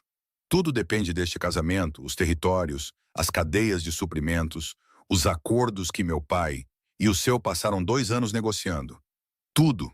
O casamento está cancelado, Celeste. Raf disse isso e ficou surpreso com o quão calma sua voz soou, mais calma do que ele se sentia, porque dentro de seu peito, seu coração batia como um martelo, mas seu rosto e sua voz eram água parada, a coisa que seu pai lhe ensinara. E pela primeira vez, ele foi de grato pela lição. Celeste olhou para ele por um longo momento. 3 segundos, 5, medindo se ele a estava testando, se isso era algum jogo. Então ela entendeu. Ele estava falando sério. E o que mudou em seu rosto enviou um frio pela espinha de Raf, porque não era mais raiva, era cálculo. O tipo de cálculo que ele reconheceu imediatamente porque era o mesmo tipo que vira no rosto do pai dela, no rosto de seu próprio pai, no rosto de cada pessoa perigosa com quem já se sentara. Minha família não é rejeitada, Rafferty. Celeste falou cada palavra claramente, colocando-as uma a uma como balas carregadas em um pente. Meu pai vai ouvir sobre isso, sobre tudo, sobre seu pequeno segredo, sua pequena família escondida em uma loja de noivas na Avenida Michigan. Ela pegou a fotografia das crianças, segurando-a entre 2 dedos como uma pessoa segura uma carta de baralho, e sorriu novamente, mais fria desta vez, mais afiada. Essas suas crianças acabaram de se tornar uma alavancagem muito interessante. Ela colocou a fotografia de volta na mesa, virou-se e saiu da sala, seus saltos batendo nas escadas de concreto, firmes, desaparecendo ao longe. Raf permaneceu sozinho no escritório do porão, olhando para as 4 fotografias espalhadas pela mesa. Marlo no cais, as 2 crianças na calçada, olhos na luz do sol de outono. 5 minutos antes, Celeste Monroe era sua noiva. Um arranjo frio, mas que ele podia controlar. Agora ela era uma ameaça direta a Marlo, a Jonah, a Briar, a tudo que ele acabara de aprender que tinha e ainda não tivera a chance de proteger. 9 dias. Por 9 dias, Raf não ligou, não mandou mensagem, não passou de carro pela loja de noivas, não fez nada além de esperar, porque ela lhe dissera para não ligar. E desta vez, ele obedeceu. Por 9 dias ele carregou o livro do sistema solar que ninguém nunca lhe emprestara, colocou-o na mesa de carvalho no quartel-general subterrâneo, Abriu-o e leu no meio de reuniões. E Sully observou o chefe de Chicago virando as páginas de um livro infantil com um Saturno de desenho animado usando um chapéu, e não ousou fazer uma pergunta. Por 9 dias, Ralph releu os resultados da busca daquela noite no escritório escuro, memorizando cada linha. Fique no nível dos olhos deles. Não force. Deixe que eles venham até você. Não faça promessas que não pode cumprir. Na manhã do 10º dia, seu telefone vibrou. Marlo, Lincoln Park, sábado 10 da manhã. Minhas regras. Sua voz era curta, limpa, despojada de todas as palavras desnecessárias. Lugar público. Eu estarei lá o tempo todo. Sem presentes. Sem promessas que você não pode cumprir. Estarei lá. Ouvi sobre a garota Monrief. Um breve silêncio. Então Marlo continuou. Sua voz mais dura agora. Não é por isso que estou ligando. Estou ligando porque Briar perguntou por você 3 vezes esta semana e Jonah parou de dormir a noite toda. Ela desligou. Ralph olhou para a tela enquanto ela escurecia e sentiu seu peito se contrair e relaxar ao mesmo tempo. Sábado, às 10, Ralph chegou cedo ao Lincoln Park, vestindo jeans e um suéter do lado de fora pela primeira vez na vida. A primeira vez sem terno, sem camisa social, sem sapatos de couro. Ele se olhou no espelho de sua cobertura naquela manhã e mal se reconheceu. O homem no vidro parecia comum. Parecia um pai comum indo ao parque em uma manhã de sábado. E Ralph não sabia se isso o assustava ou aliviava algo dentro dele. Sully estacionou a 2 quadras de distância e não o seguiu. Mas Ralph sabia que ele já havia enviado homens para varrer a área a partir das 6 da manhã, verificando cada canto, cada saída, cada carro que ficara muito tempo em um lugar. Depois do que aconteceu com Celeste, Ralph não estava se arriscando. Marlo estava do lado de fora do portão sul do parque, o cabelo solto, uma jaqueta jeans velha nas costas, um copo de papel de café na mão. As 2 crianças estavam ao seu lado. Briar se escondeu atrás da perna da mãe, metade do rosto aparecendo, os olhos se voltando para Ralph com curiosidade agora misturada com timidez, mais cautelosa do que na calçada, porque daquela vez ela não sabia quem ele era. E agora sua mãe lhe dissera algo, e a curiosidade se entrelaçara com a cautela. Jonah estava reto, sem se esconder, segurando seu livro contra o peito como um escudo, os olhos em Ralph, calmos e avaliadores. Aquele olhar muito velho para 5 anos. O mesmo olhar que Ralph vira pela primeira vez em frente ao carro. E aquilo ainda doía em seu peito. Agora, quando o viu novamente, Ralph parou a 3 metros de distância. Ele não se aproximou mais. Deixe que eles venham até você. Marlo olhou para ele, notou a distância que ele mantinha, e algo em seus olhos mudou ligeiramente. Não confiança, mas o reconhecimento de que ele estava tentando. Ela se agachou na altura das crianças. Uma mão no ombro de Briar, uma mão no de Jonah, e sua voz suavizou, aqueceu, tornou-se a voz que ela usava apenas para eles, uma voz que Ralph nunca tivera permissão para ouvir antes. Lembram do homem da loja de noivas com o carro grande? Briar assentiu, ainda meio escondida. Jonah não assentiu, ele apenas observou. O nome dele é Ralph, ele é... Marlo parou, engoliu em seco, e Ralph a viu reunir cada pingo de coragem para as próximas 3 palavras. 3 palavras que ela guardara por 6 anos. 3 palavras que ela nunca acreditou que diria até o momento em que as disse. Ele é o seu papai. Silêncio. Briar se afastou da perna da mãe, inclinou a cabeça, os olhos arregalados, a boca aberta, e Ralph viu o momento exato em que a verdade caiu em sua mente. Caiu lentamente, pesadamente, e então iluminou seu pequeno rosto por dentro. De verdade? Um papai de verdade? Como o papai da Emma que a busca na escola? De verdade, querida. Marlo disse e sua voz tremeu. Jonah não disse nada. Ele olhou para Ralph, olhou para sua mãe, olhou de volta para Ralph.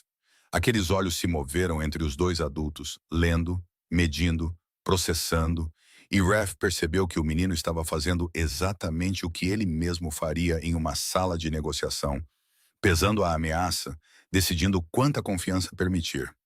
Então Jonah fez sua pergunta. Sua voz era suave e clara, mas pousou com o peso de uma pedra jogada em água parada. Você vai fazer a mamãe chorar de novo? Ralph sentiu a pergunta atingir o centro de seu peito como uma bala. Nenhuma armadura corporal poderia detê-la, Porque seu filho de 5 anos não perguntou por que seu pai nunca veio. Não perguntou onde ele esteve por 6 anos. Não fez nenhuma das perguntas que Ref se preparara para responder. O menino perguntou se ele ia fazer sua mãe chorar de novo, porque essa era a única coisa que importava para Jonah, proteger sua mãe, impedi-la de quebrar. O trabalho que ele de alguma forma assumira em uma idade em que nenhuma criança deveria carregar nada. Ref se ajoelhou lentamente, não de uma vez, deixando seus joelhos tocarem a grama, deixando seus olhos se nivelarem com os de Jonah, com os de Briar, e ele olhou para seu filho com olhos exatamente como os seus, e disse lentamente, claramente, cada palavra, um voto que ele sabia que morreria cumprindo. Não, eu vou tentar muito, muito mesmo, nunca mais fazê-la chorar. Jonah olhou para ele por um longo tempo, lendo-o, e Ref deixou o menino lê-lo. Não se escondeu, não colocou uma máscara. Pela primeira vez em sua vida, deixando outro ser humano olhar diretamente para dentro dele, sem nada para se proteger. Então Jonah assentiu. Um pequeno aceno, lento, cauteloso, sem correr para seus braços. Sem sorriso, apenas um aceno. Aceitação condicional. Foi o suficiente. Briar, por outro lado, não esperou mais um segundo. Ela soltou a perna da mãe, correu 3 passos curtos até onde Ref estava ajoelhado, agarrou sua mão com seus dedinhos manchados de giz de cera e puxou com uma força surpreendente para uma criança de 5 anos. Você gosta de balanços? Eu consigo ir bem alto, mais alto que o Jonah. Ele não gosta de balanços porque diz que eles atrapalham a leitura dele, mas eu adoro. Vamos, papai, vamos! Briar puxou Ref pela grama em direção aos balanços, sua pequena mão enrolada firmemente em 2 de seus dedos, e ela falava sem parar, sem sequer pausar para respirar. Como se 5 anos de silêncio sem um pai tivessem se acumulado em uma enorme represa. E agora alguém finalmente abrira a comporta. Ela lhe contou sobre a escola, sobre sua professora, a senhorita Patterson, que sempre usava óculos vermelhos, sobre Emma, sua melhor amiga, que dividia seus biscoitos ao meio no almoço, sobre o gato malhado do vizinho chamado Biscuit, que sentava na janela e para quem Briar acenava todas as manhãs a caminho da escola. Ela lhe disse que amarelo era sua cor favorita para dar vida ao sol, porque amarelo era a cor do sol, e sobre a canção que a mamãe cantava antes de dormir, aquela que Briar sabia de cor. Mas Jonah não, porque Jonah dizia que gostava mais de ouvir do que de cantar. Ref ouviu. Ele ouviu cada palavra. Não interrompeu, não perguntou, apenas ouviu. E cada pequena informação que ela jogava no ar era mais um pedaço dos 5 anos que ele havia perdido. Cada nome que ela mencionava era alguém no mundo de sua filha que ele nunca soube que existia até esta manhã. Ela subiu no balanço. Ref deu-lhe um empurrão suave e Briar voou para frente e para trás e voou novamente, rindo em explosões brilhantes, suas pernas chutando o vento, seu cabelo esvoaçando atrás dela. E cada vez que o balanço subia mais alto, ela gritava, mais alto, papai! Mais alto! E a palavra papai saía de sua boca tão naturalmente quanto respirar, como se sempre estivesse lá, esperando para ser dita.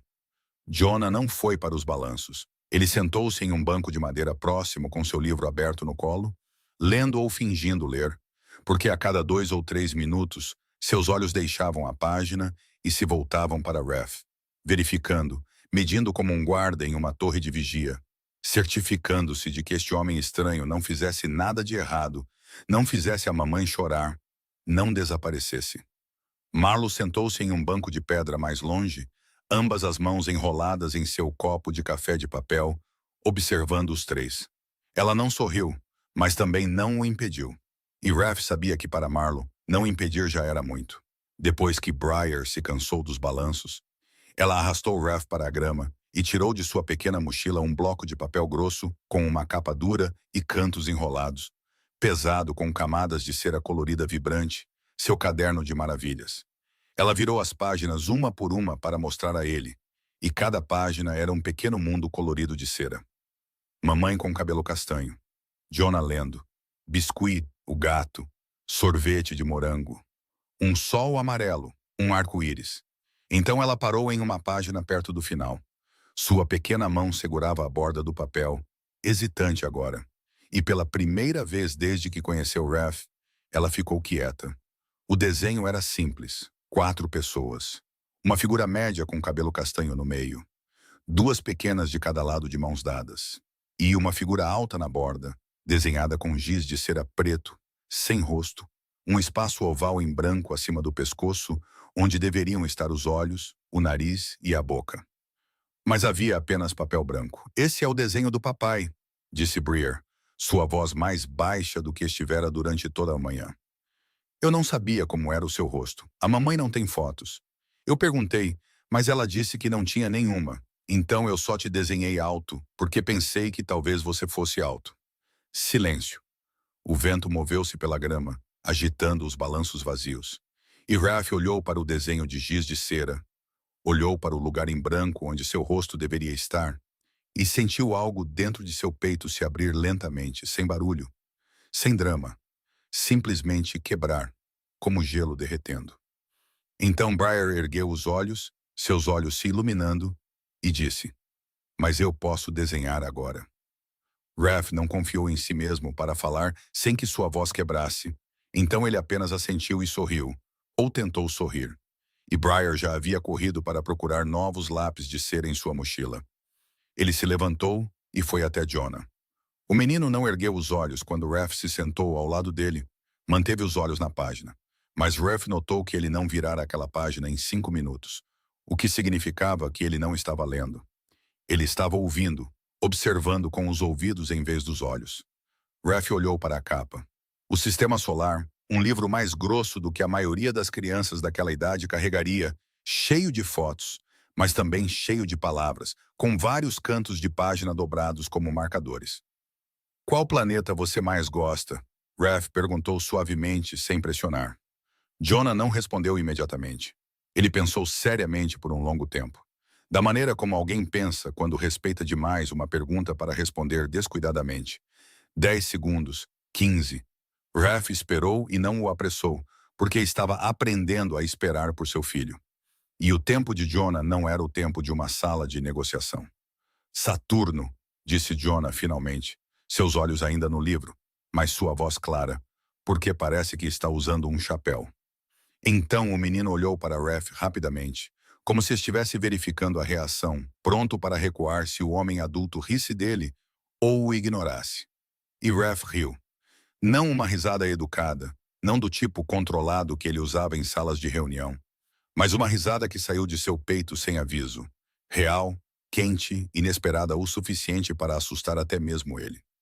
Jonah olhou para ele, os olhos arregalados, e pela primeira vez algo mudou naquele rosto que sempre fora sério demais.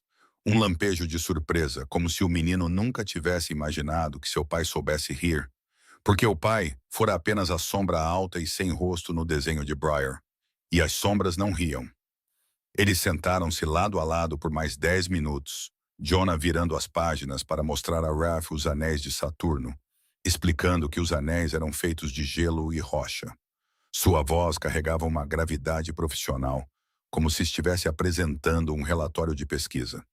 E Raph ouvia, assentia, fazia mais perguntas, deixava Jonah falar, porque cada palavra que o menino oferecia era mais um pequeno tijolo na ponte que estava sendo construída entre eles. Quando chegou a hora de ir embora, Marlowe estava no portão do parque esperando. Briar correu e se enrolou na perna de Raph, abraçando com força. Depois soltou e correu de volta para a mãe. Jonah veio mais devagar. Ele parou na frente de Raph, olhou para cima e fez algo para o qual Raph não estava preparado.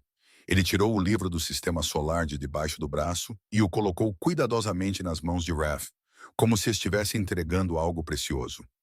Você pode pegar emprestado para saber sobre Saturno. Então ele se virou e correu atrás da mãe, sua pequena mochila balançando nas costas, sem olhar para trás. Raph ficou lá no portão do Lincoln Park, a luz do sol de outubro caindo sobre a grama, um livro infantil fino em suas mãos, e pesava mais do que qualquer contrato, qualquer acordo, qualquer juramento de lealdade que ele já recebera em 12 anos de poder. Uma semana depois, quarta-feira à tarde, 5h45, 15 minutos antes de fechar, Marlowe estava arrumando os provadores, pendurando novamente os vestidos que as clientes haviam experimentado naquela tarde, verificando botões, alisando rendas, O trabalho familiar que suas mãos faziam automaticamente enquanto sua mente ainda estava na manhã de sábado no Lincoln Park. Na maneira como Briar dissera papai tão naturalmente quanto respirar, no pequeno aceno de Jonah, em Raph ajoelhado na grama com os olhos bem abertos e nada escondido neles. A campainha da porta tocou. Marlo foi até o balcão, a saudação usual já na ponta da língua, mas morreu ali no momento em que viu quem estava na porta. Celeste Monref, sozinha, sem amostra de vestido, sem catálogo, sem nenhum vestígio de propósito de compra em seu rosto. Celeste usava um longo casaco preto, o cabelo loiro solto, e entrou na loja com a confiança de uma mulher que acreditava ser dona de todos os cômodos em que entrava. Ela olhou ao redor lentamente, como se estivesse avaliando um imóvel, depois fixou os olhos em Marlo. Não estou aqui por um vestido.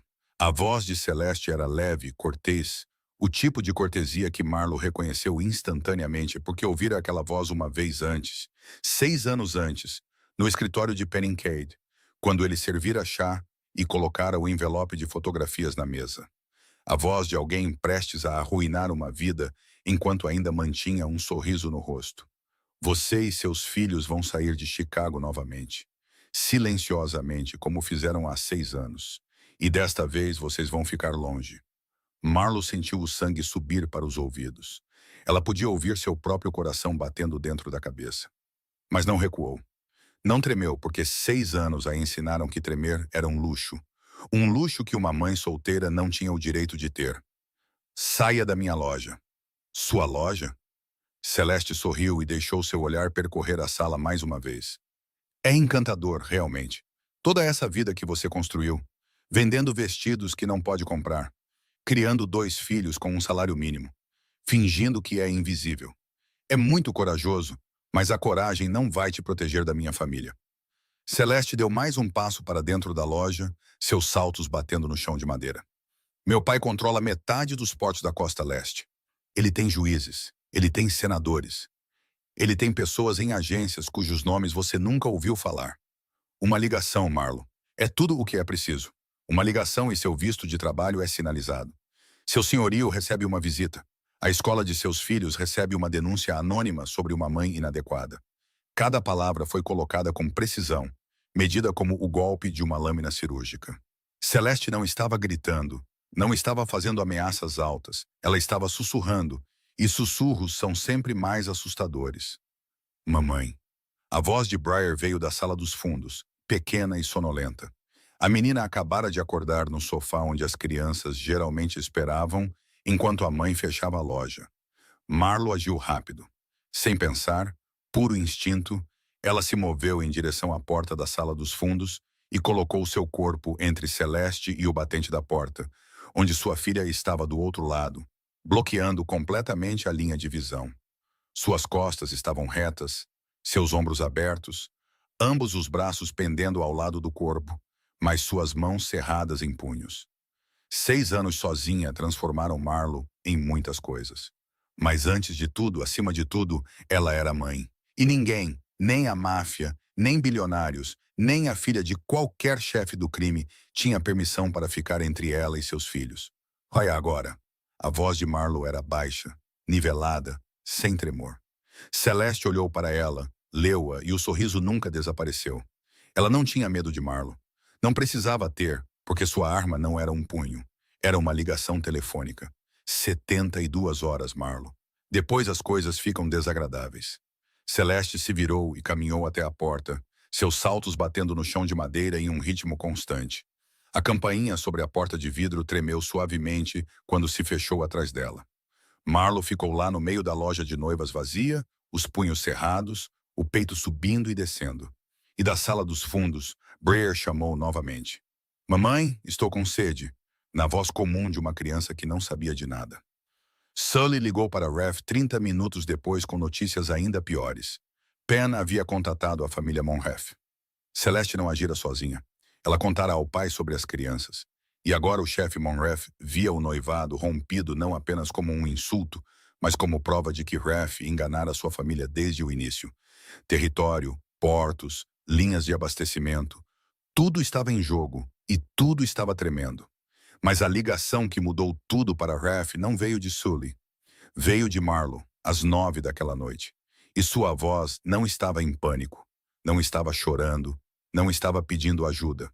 Sua voz estava com raiva, raiva limpa, raiva afiada, a raiva de alguém que já aguentou o suficiente. Seu mundo acabou de entrar na minha loja e ameaçou meus filhos. Marlo, eu... Cale a boca.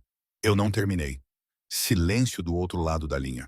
Raf ficou em silêncio. Conserte isso. Não por mim. Eu sobrevivi 6 anos sem você e sobreviverei mais 60 se precisar. Conserte isso porque é a sua bagunça. Rafferty, sua noiva, seu pai, seu mundo, derramou no meu. Derramou no mundo deles. Você deve a Jonah e Briar um mundo onde ninguém aparece no local de trabalho da mãe deles e ameaça destruir tudo o que eu construí para eles. Então, conserte isso. Ela desligou. Ela não esperou por uma promessa. Não esperou por um plano. Não esperou que ele dissesse eu vou, ou me desculpe, ou qualquer outra palavra. Ela desligou porque não precisava de um herói. Ela precisava que ele limpasse os destroços que pertenciam a ele. Marlo trancou a porta do apartamento no 3º andar pela primeira vez às 7 daquela noite. Depois de alimentar as crianças com macarrão com queijo, a única coisa que ela conseguiu cozinhar com as mãos firmes o suficiente para não derramar a panela, ela verificou a fechadura uma segunda vez às 7h30, depois de dar banho em Briar. A terceira vez veio às 8, depois de ler para as crianças. E desta vez ela ficou na porta por mais tempo, uma mão apoiada na tranca, ouvindo passos na escada, portas se fechando no andar de baixo, carros na rua, separando cada som como um soldado separa tiros distantes de algo próximo. Briar não notou nada de incomum. Ela sentou-se no chão da sala de estar, desenhando um novo quadro, o quadro do papai com um rosto desta vez, aquele que ela havia prometido. Sua língua presa entre os lábios em concentração, um lápis de cera cinza azulado na mão, enquanto tentava combinar a cor de seus olhos exatamente. Mamãe, podemos ir ao parque amanhã? Quero mostrar ao papai meu novo desenho. Hoje não, querida. Mas amanhã, veremos. Briar aceitou e voltou a desenhar. Mas Jonah não desenhou. Ele sentou-se no sofá com um livro no colo, mas seus olhos nunca deixaram sua mãe. Ele observou Marlo verificar a fechadura pela 3ª vez. Observou sua mão descansar na tranca. Observou a maneira como ela inclinava a cabeça para ouvir em direção à escada. E naqueles olhos havia um entendimento silencioso, o tipo de entendimento que nenhuma criança de 5 anos deveria ter. Então Jonah fez algo que apertou o peito de Marlo até que ela mal conseguia respirar. Ele deslizou do sofá, foi até o canto da cozinha, puxou a pequena cadeira de madeira em que costumava sentar para o café da manhã, arrastou-a pelo chão até a porta da frente, virou-a para a entrada, subiu nela, abraçou seu livro contra o peito e olhou diretamente para a porta trancada como se estivesse de guarda. 5 anos de idade, sentado em uma cadeira de madeira perto da porta, segurando um livro sobre dinossauros e criaturas pré-históricas, guardando a porta para sua mãe. Ninguém lhe disse para fazer isso. Ninguém o ensinou. Ele aprendeu sozinho, assim como se ensinou a ler aos 4 anos, assim como se ensinou a não fazer perguntas quando sua mãe chorava. Ensinou-se a ficar quieto quando ela estava com medo. Ensinou-se a se tornar o único protetor que ela tinha em um mundo que ela tinha motivos para temer. Marlo olhou para o filho sentado ali e quis chorar. Mas não chorou porque Jonah a estava observando. E se ela chorasse, ele pensaria que não guardara bem o suficiente. Ela se aproximou, beijou o topo de sua cabeça e disse: "Hora de dormir, querido."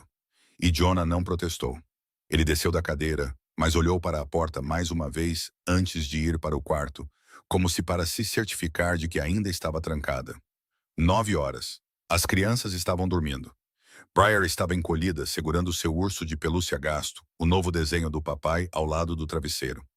Jonah estava deitado de costas com um livro no peito, seu rosto apenas se livrando do fardo que carregava durante o dia quando o sono finalmente o tomou. Marlo sentou-se sozinha na mesa da cozinha, uma xícara de chá frio nas mãos. O apartamento estava silencioso, quebrado apenas pelo zumbido fraco da geladeira, os sons esparsos do tráfego lá fora e a respiração constante de seus filhos vindo do quarto entreaberto. Ela não sabia onde Raf estava. Ela não sabia o que ele estava fazendo. Ela não sabia o que consertar isso significava em seu mundo. O mundo do qual ela fugira 6 anos antes, porque engolia pessoas comuns inteiras. Ela só sabia esperar. E ali, naquela pequena cozinha do terceiro andar, com a luz da rua caindo pelas cortinas em barras na parede, Marlowe Ashford fechou os olhos, envolveu as duas mãos em seu chá frio e, pela primeira vez em 6 anos, rezou para que um homem com o nome Concade voltasse para casa são e salvo. 6 dias depois, às 10 de uma noite de terça-feira, uma batida soou no apartamento do terceiro andar. Suave, 3 batidas, uniformemente espaçadas, nem urgentes nem hesitantes. Marlo se levantou da mesa da cozinha, onde se sentara todas as noites nos últimos 6 dias esperando, foi até a porta, olhou pelo olho mágico e viu Raph. Ela abriu a porta, e a primeira coisa que viu não foram seus olhos, não foi seu rosto, mas sua mão direita. Bandagens brancas firmemente enroladas em sua mão e pulso, não limpas, com uma mancha vermelha escura vazando ao redor de seus dedos e pela palma da mão. O vermelho ficava marrom nas bordas, mas ainda fresco no meio, o que significava que a ferida ainda estava vazando. Ele estava na porta com uma camisa amassada, a gola torta para um lado, sem terno, sem casaco, embora a noite de outubro estivesse fria. As olheiras sob seus olhos eram tão profundas que pareciam machucadas, e ele estava mais magro do que 2 semanas antes no Lincoln Park. Suas maçãs do rosto mais afiadas, sua mandíbula mais pronunciada, como se os últimos 6 dias tivessem esculpido pedaços dele por dentro. Mas seus olhos estavam brilhantes, cansados, mas brilhantes. O tipo de brilho que um homem carrega depois de atravessar uma tempestade e saber que ainda está de pé. Marlo perguntou, sua voz desprovida de emoção. Mas seus olhos pousaram no sangue acastanhado que vazava pela bandagem branca por mais tempo do que ela queria. O custo de manter uma promessa. Raph disse isso sem sorrir, sem encenar. Apenas a verdade na voz rouca de um homem que não dormia o suficiente há quase 2 semanas. Marlo não o convidou para entrar. Ela ficou na porta, uma mão ainda segurando a porta aberta, apenas o suficiente para uma pessoa, e esperou. Raph entendeu. Ela precisava saber antes de deixá-lo cruzar qualquer limiar. Meu pai foi destituído do poder, disse ele, sua voz baixa, porque as crianças estavam dormindo lá dentro e as paredes de um apartamento de terceiro andar eram finas. Os capos votaram. Ele foi aposentado na propriedade nos subúrbios, ainda vivendo confortavelmente, mas sem autoridade, sem homens, sem influência. Está feito. Ele fez uma pausa. Moncrief renegociou, não com um casamento, mas com território. Eu cedi o lado oeste, cerca de 30% do que eu tinha, portos, rotas de navegação, alguns restaurantes, o suficiente para Moncrief salvar a face e o suficiente para Celeste aceitar um novo arranjo em vez de um casamento. E sua mão. Nem todos concordaram com a votação. Raph olhou para a bandagem. Um dos capos, ainda leal ao meu pai, reagiu. Houve uma briga, curta, mas não limpa. Sully levou um tiro de raspão no ombro. Ele está bem. Minha mão atravessou o vidro quebrado. Pessoas se machucaram. Marlo disse isso não como uma pergunta. Pessoas sempre se machucam no meu mundo. Raph olhou para ela. A diferença é que desta vez eu pude escolher por quem estava lutando. Silêncio. De dentro do apartamento vinha o zumbido fraco da geladeira. E o som constante da respiração das crianças vinha do quarto entreaberto. Raph olhou para aquela porta e Marlo o viu olhar, viu como seus olhos mudaram quando se voltaram para o som da respiração de seus filhos. Mais suaves agora, mais brilhantes agora, totalmente diferentes do homem que acabara de falar com voz monótona sobre destituir seu pai do poder e ceder 30% de seu império. Ela recuou. Ela não disse nada, apenas recuou. E Raph entendeu aquilo como o convite, e ele cruzou o limiar para o pequeno apartamento pela primeira vez. Paredes estreitas amarelo pálidas com tinta descascando nos cantos, uma pequena cozinha que se abria para a sala de estar, uma pequena mesa com 2 cadeiras, um sofá velho com marcas de giz de cera no apoio de braço. Os desenhos de Briar cobriam a geladeira presos com ímãs. Uma pequena estante de livros ficava no canto, abarrotada, a maior parte de livros infantis, mas com alguns romances mais grossos na prateleira de cima que Marlo lia depois que as crianças dormiam. Ele foi até a porta do quarto e parou. Ela estava entreaberta, a luz suave de uma luz noturna em forma de estrela se derramando, jogando pequenos pontos de luz no teto do corredor. Ele olhou para dentro, uma pequena cama compartilhada com lençóis estampados com nuvens e arco-íris. Briar encolhida do lado esquerdo, agarrando um urso de pelúcia gasto com o enchimento achatado de um lado, seu cabelo espalhado pelo travesseiro, a boca ligeiramente aberta. O desenho do papai com o rosto que ela fizera no parque estava na mesinha de cabeceira, encostado na parede como as fotos de família emolduradas que outras casas pendurariam. Jonah estava deitado de costas do lado direito, uma mão ainda apoiada em um livro mesmo dormindo. O livro de dinossauros e criaturas pré-históricas que ele acabara de pegar emprestado na biblioteca. Um dedinho enfiado entre as páginas para marcar seu lugar. A lâmpada de estrela girava lentamente no teto, espalhando pequenos pedaços de luz pelas paredes. Os lençóis, os rostos das duas crianças dormindo, e Raph ficou ali olhando para o mundo que Marlo construíra em 6 anos. Este mundo tão pequeno, tão imperfeito, lençóis de arco-íris e um ursinho de pelúcia achatado. E era mais bonito do que qualquer cobertura, qualquer propriedade, qualquer quartel-general que ele já possuíra. Marlo estava atrás dele, encostada na parede do corredor, os braços cruzados sobre o peito. Este é o mundo deles. Pequeno, não perfeito, mas seguro. Raph não se virou. Ele olhou para a estrela girando no teto, olhou para a luz caindo sobre o rosto de Jonah, sobre o cabelo de Briar, e disse tão baixo que Marlo teve que se inclinar para ouvi-lo claramente. Vou me certificar de que continue assim. Silêncio. Então Raph falou novamente, ainda sem se virar. Porque esta frase não era para Marlo. Era para as duas crianças dormindo lá dentro, que não tinham ideia de que seu pai estava na porta. Meu pai, antes de o levarem, disse que eu pintei um alvo nas costas deles. Que todo inimigo que eu tenho mirará na coisa que eu mais amo. Ele fez uma pausa. Eu disse a ele que vou me certificar de que eles tenham mais medo de mim do que dele. Marlo olhou para suas costas, olhou para a bandagem branca manchada de sangue, olhou para a gola torta de sua camisa, olhou para o homem que perdera 30% de seu império e derramara sangue para manter sua promessa a ela. E ela pensou em 6 anos de fuga, em papelão enfiado nas solas dos sapatos, em Jonah arrastando uma cadeira para a porta para ficar de guarda, em todas as noites que ela se sentara sozinha nesta mesa da cozinha, imaginando se a vida algum dia seria menos pesada. Ela olhou para ele por um longo momento. Então ela abriu a porta do apartamento mais amplamente. Ela não disse entre. Ela não disse fique. Ela não disse nada. Ela apenas abriu a porta mais amplamente e isso foi o suficiente. Na tarde de sábado seguinte, Raph estacionou a 1 quadra da pré-escola Lakeview e caminhou até o portão. Era a primeira vez que ele ia buscar as crianças sozinho. Sem Marlo ao seu lado, sem rede de segurança, apenas ele e o cartão de retirada que Marlo registrara na escola na semana anterior.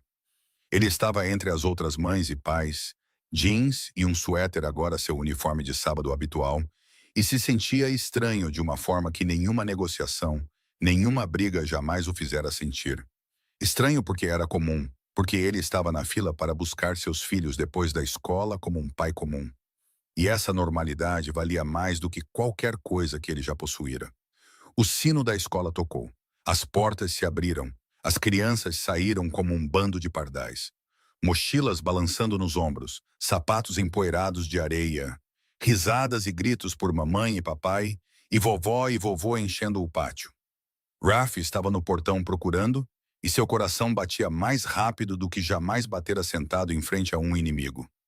Porque esta não era uma sala de negociação. Isso era algo real, algo importante, algo que ele não tinha permissão para arruinar. Então ele ouviu: "Papai!"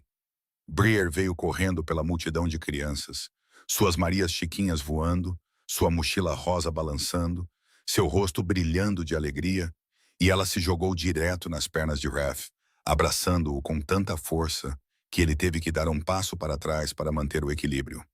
Ela ergueu o rosto para ele, faltando 2 dentes de leite agora em vez de 1, e sorriu tão largamente. Raph pensou que seu coração não poderia conter mais do que já continha. Mas continha.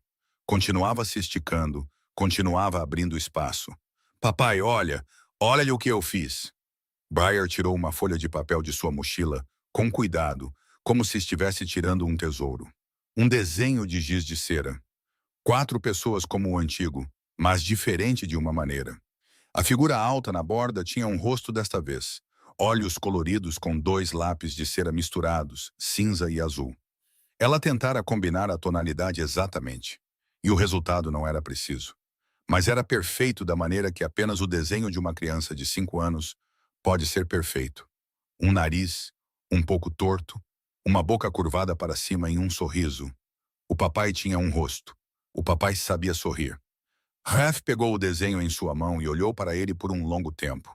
Tanto tempo que Briar puxou levemente sua mão e perguntou, "Você gostou?" E ele teve que engolir 2 vezes antes de conseguir dizer, "Eu amei." Sem que sua voz quebrasse, Jonah saiu atrás dela, mais devagar. Um novo livro debaixo do braço, sua mochila azul marinho nos ombros. Ele parou na frente de Raph, olhou para cima e assentiu. Um aceno como o do Lincoln Park, mas diferente, porque desta vez havia a sombra de um sorriso no canto da boca do menino, tão leve que era quase invisível. Mas Raph viu porque aprendera a ler Jonah da mesma forma que um homem lê a página mais importante de sua vida. Cada marca, cada pausa, cada silêncio. Briar pulava na ponta dos pés e puxava a mão de Raph. "Podemos ir à livraria?" "O Jonah quer o livro de dinossauros. Ele fala sobre isso a semana toda." Jonah olhou para a irmã com a paciência de um irmão mais velho, já acostumado a suportar exageros. "É sobre fósseis e paleontologia?" ele disse solenemente. "Não apenas lagartos grandes. Há uma grande diferença, Briar." Raph olhou para o filho, olhou para a filha, olhou para o desenho de giz de cera em sua mão, onde o papai sabia sorrir, e disse, "Livraria, então." A pequena livraria ficava a 2 quadras da pré-escola. O tipo de lugar familiar com sinos de vento pendurados na porta e o cheiro de papel velho misturado com café, prateleiras de madeira não alinhadas perfeitamente, tábuas do assoalho que rangiam sob os pés, e uma dona de cabelos prateados sentada lá atrás do balcão lendo um livro sem levantar os olhos quando os clientes entravam. Briar entrou correndo primeiro, os sinos de vento tilintando, e foi direto para os livros de colorir e livros de figuras no canto esquerdo, onde estava o puff roxo, uma cadeira que ela claramente usara muitas vezes antes, porque se jogou nela da mesma forma que uma criança se joga em sua própria cama. Jonah entrou mais devagar, com propósito, virou à direita em direção às prateleiras de ciência e natureza e deixou seus dedos deslizarem pelas lombadas como homens adultos deslizam por índices de arquivos, parando, puxando um livro, verificando o sumário, colocando-o de volta, pegando outro. Raph seguiu Jonah e ficou ao seu lado, sem dizer nada, apenas observando seu filho escolher livros com a seriedade que outras crianças de 5 anos reservam para escolher sorvete. Então ele se agachou ao lado de Jonah, e os dois olharam juntos para o livro de paleontologia que Jonah havia pegado, a capa mostrando o esqueleto de um T-Rex contra um fundo preto. Jonah virou as páginas, apontou para uma foto de um tricerátopo e explicou que os 3 chifres não eram principalmente para atacar, mas principalmente para defesa e para atrair uma parceira. Sua voz era baixa e séria, como se estivesse apresentando um relatório de pesquisa. E Raph ouvia, assentia, fazia mais perguntas. Porque cada minuto que Jonah falava com ele era um minuto que o menino escolhia confiar nele. E Raph não desperdiçou um único segundo disso. Briar veio correndo do canto do puff, subiu nas costas de Raph sem aviso, envolveu os 2 bracinhos em seu pescoço, apoiou o queixo em seu ombro e começou a rabiscar em um pedaço de papel dobrado equilibrado no topo de sua cabeça, usando as costas do pai como mesa. Raph ficou parado e a deixou desenhar, suas costas um pouco curvadas, porque Briar estava pendurada nele. Uma mão ainda segurando o livro de paleontologia aberto para Jonah ver, e ele parecia tão absurdo que a dona da livraria ergueu os olhos pela primeira vez, observou-os, depois sorriu e voltou a ler. Marlo chegou às 3 da tarde, mais tarde do que pretendia, porque o hospital a mantivera por mais tempo naquele dia. Sua mãe tinha novos resultados de exames, e eles não eram bons, mas também não eram piores. Apenas mais um dia na longa cadeia de dias que não eram bons e não eram piores. Dias que Ruth enfrentava com um sorriso gentil, e Marlo enfrentava segurando a mão da mãe, e depois chorando no carro a caminho de casa. Ela parou na porta da livraria, os olhos um pouco vermelhos, mas secos agora, e olhou para dentro. Raph estava agachado ao lado de Jonah no corredor de ciências. Pai e filho curvados sobre o mesmo livro, parecendo exatamente iguais na maneira como franziam as sobrancelhas quando se concentravam. Na inclinação de suas cabeças ao ler, no silêncio sério que compartilhavam como uma linguagem privada.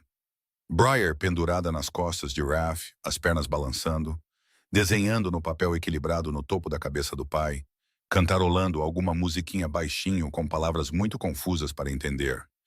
Os sinos de vento balançavam suavemente na porta. A luz do sol da tarde entrava pelo vidro e se derramava pelo assoalho de madeira que rangia. E Marlo ficou ali observando, uma mão agarrando o batente da porta, sem entrar, apenas observando porque este momento era frágil demais para tocar, para interromper. Jonah encontrou o livro que queria. Ele segurou o livro de paleontologia nas mãos, olhou para Raph, e havia uma hesitação no rosto do menino que Raph reconheceu imediatamente, porque aprendera a ler cada expressão que seu filho usava, da maneira como um homem lê um mapa que decide a vida ou a morte. Jonah queria dizer algo, queria pedir algo, mas não estava acostumado a pedir porque fizera tudo sozinho desde pequeno. Ensinou a si mesmo, leu sozinho, ficou de guarda sozinho, tornou-se forte sozinho. Você pode? Jonah começou, depois parou, olhou para o livro e olhou para cima novamente. Você pode ler para mim? Silêncio. Então Jonah acrescentou mais baixo, como se tivesse medo de ouvir um não. A mamãe faz vozes para os personagens. Ela é muito boa nisso, mas eu quero ouvir a sua voz. Raph não respondeu com palavras. Ele se sentou no chão da livraria, esticou as pernas, encostou as costas na prateleira de madeira e bateu no espaço vazio ao seu lado. Jonah sentou-se mais perto do que nunca, seu ombro quase tocando o do pai. Briar deslizou das costas de Raph, subiu em seu colo, encolheu-se como um gatinho e enfiou seu desenho inacabado no bolso de seu suéter. Raph abriu o livro de paleontologia e começou a ler. Sua voz era rouca, profunda. Não era boa em vozes de personagens como Marlo. Não sabia quando levantar ou abaixar para dar efeito. Mas ele tentou. Ele leu a seção sobre o período Cretáceo com aquela voz baixa e quente, adicionando um pouco de emoção quando chegou à parte sobre o asteroide colidindo com a Terra. E Briar caiu na gargalhada porque o papai leu a palavra boom tão alto que a dona da livraria quase pulou da cadeira. Jonah não riu, mas fez algo maior que o riso. Lenta, gentilmente, como se estivesse se convencendo de que isso era permitido, Jonah se inclinou para a esquerda, apoiou o ombro no braço de Raph e depois deitou a cabeça no ombro do pai, a primeira vez que escolheu tocá-lo por conta própria. Ninguém lhe disse para fazer isso. Ninguém o obrigou. Ele escolheu. Raph sentiu aquele pequeno peso em seu ombro e não se moveu. Não respirou muito fundo, não fez nada que pudesse fazer Jonah se afastar. Apenas continuou lendo. Sua voz mais rouca agora, mas sem parar. Marlo estava na porta da livraria, observando os três sentados no chão, à luz da tarde. Ela ainda não estava sorrindo abertamente. Não era hora para isso, mas seu rosto estava mais leve, menos abatido do que 3 semanas atrás, menos assustado do que 3 semanas atrás.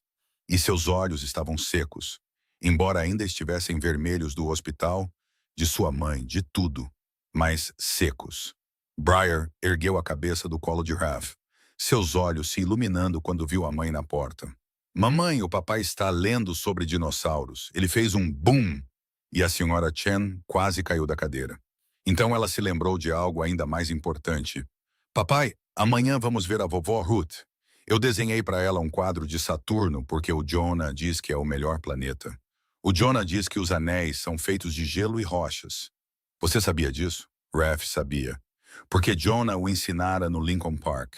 E porque o livro do sistema solar que o menino lhe emprestara ainda estava na mesa de carvalho em seu quartel-general subterrâneo, ao lado de arquivos de território e relatórios financeiros. Eu sabia disso, ele disse, o Jonah me ensinou. Jonah não levantou a cabeça do ombro do pai. Mas Raph sentiu o menino pressionar a cabeça um pouco mais profundamente contra ele. Apenas um pouco. E ele sabia que aquele era o sorriso de Jonah. Um sorriso não feito com a boca, mas com confiança. O telefone de Raph vibrou no bolso. Ele o pegou e olhou para a tela. Sully, uma mensagem de texto. Território do lado sul. Moretti está causando problemas. Precisa de atenção urgente esta noite. Raph olhou para a tela. Olhou para Jonah encostado nele. Olhou para Briar desenhando outro Saturno usando um chapéu na capa do livro em seu colo. Olhou para Marlo parada na porta com a luz do sol da tarde atrás dela. E pela primeira vez em muitas semanas, ela parecia alguém que finalmente largara algo pesado que carregara por 6 anos. Ele desligou o telefone. Hoje não. O custo de sua nova vida era alto. Uma aliança quebrada e 30% de um império construído sobre o medo. No entanto, nas ruínas do legado de seu pai, Rafferty finalmente encontrou algo que o poder nunca poderia comprar. Um lar. Ele perdeu a confiança do homem que lhe ensinara tudo, exceto como amar.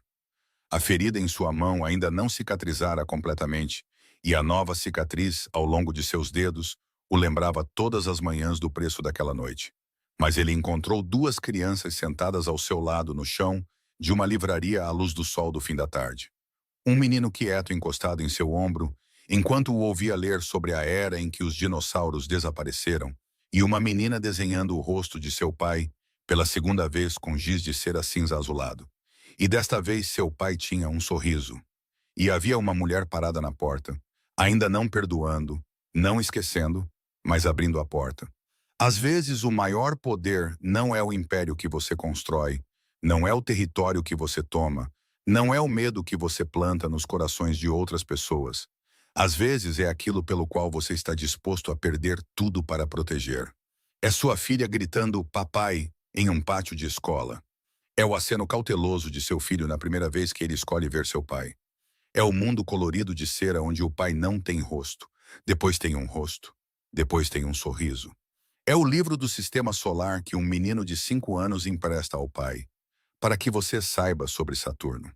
Esta história não é apenas sobre a máfia, ou império, ou poder. É sobre as escolhas que fazemos quando somos forçados a colocar na balança o mundo que nos diz o que devemos manter e aquilo que nossos corações sabem que não podemos nos dar ao luxo de perder. É sobre uma mãe caminhando na neve com papelão nas solas dos sapatos e ainda sorrindo porque seus filhos precisam de leite. É sobre um menino de 5 anos arrastando uma cadeira para a porta da frente para ficar de guarda para sua mãe, porque ninguém o ensinou a fazer isso. Mas de alguma forma ele sabia. É sobre um homem finalmente aprendendo que força não significa controlar tudo.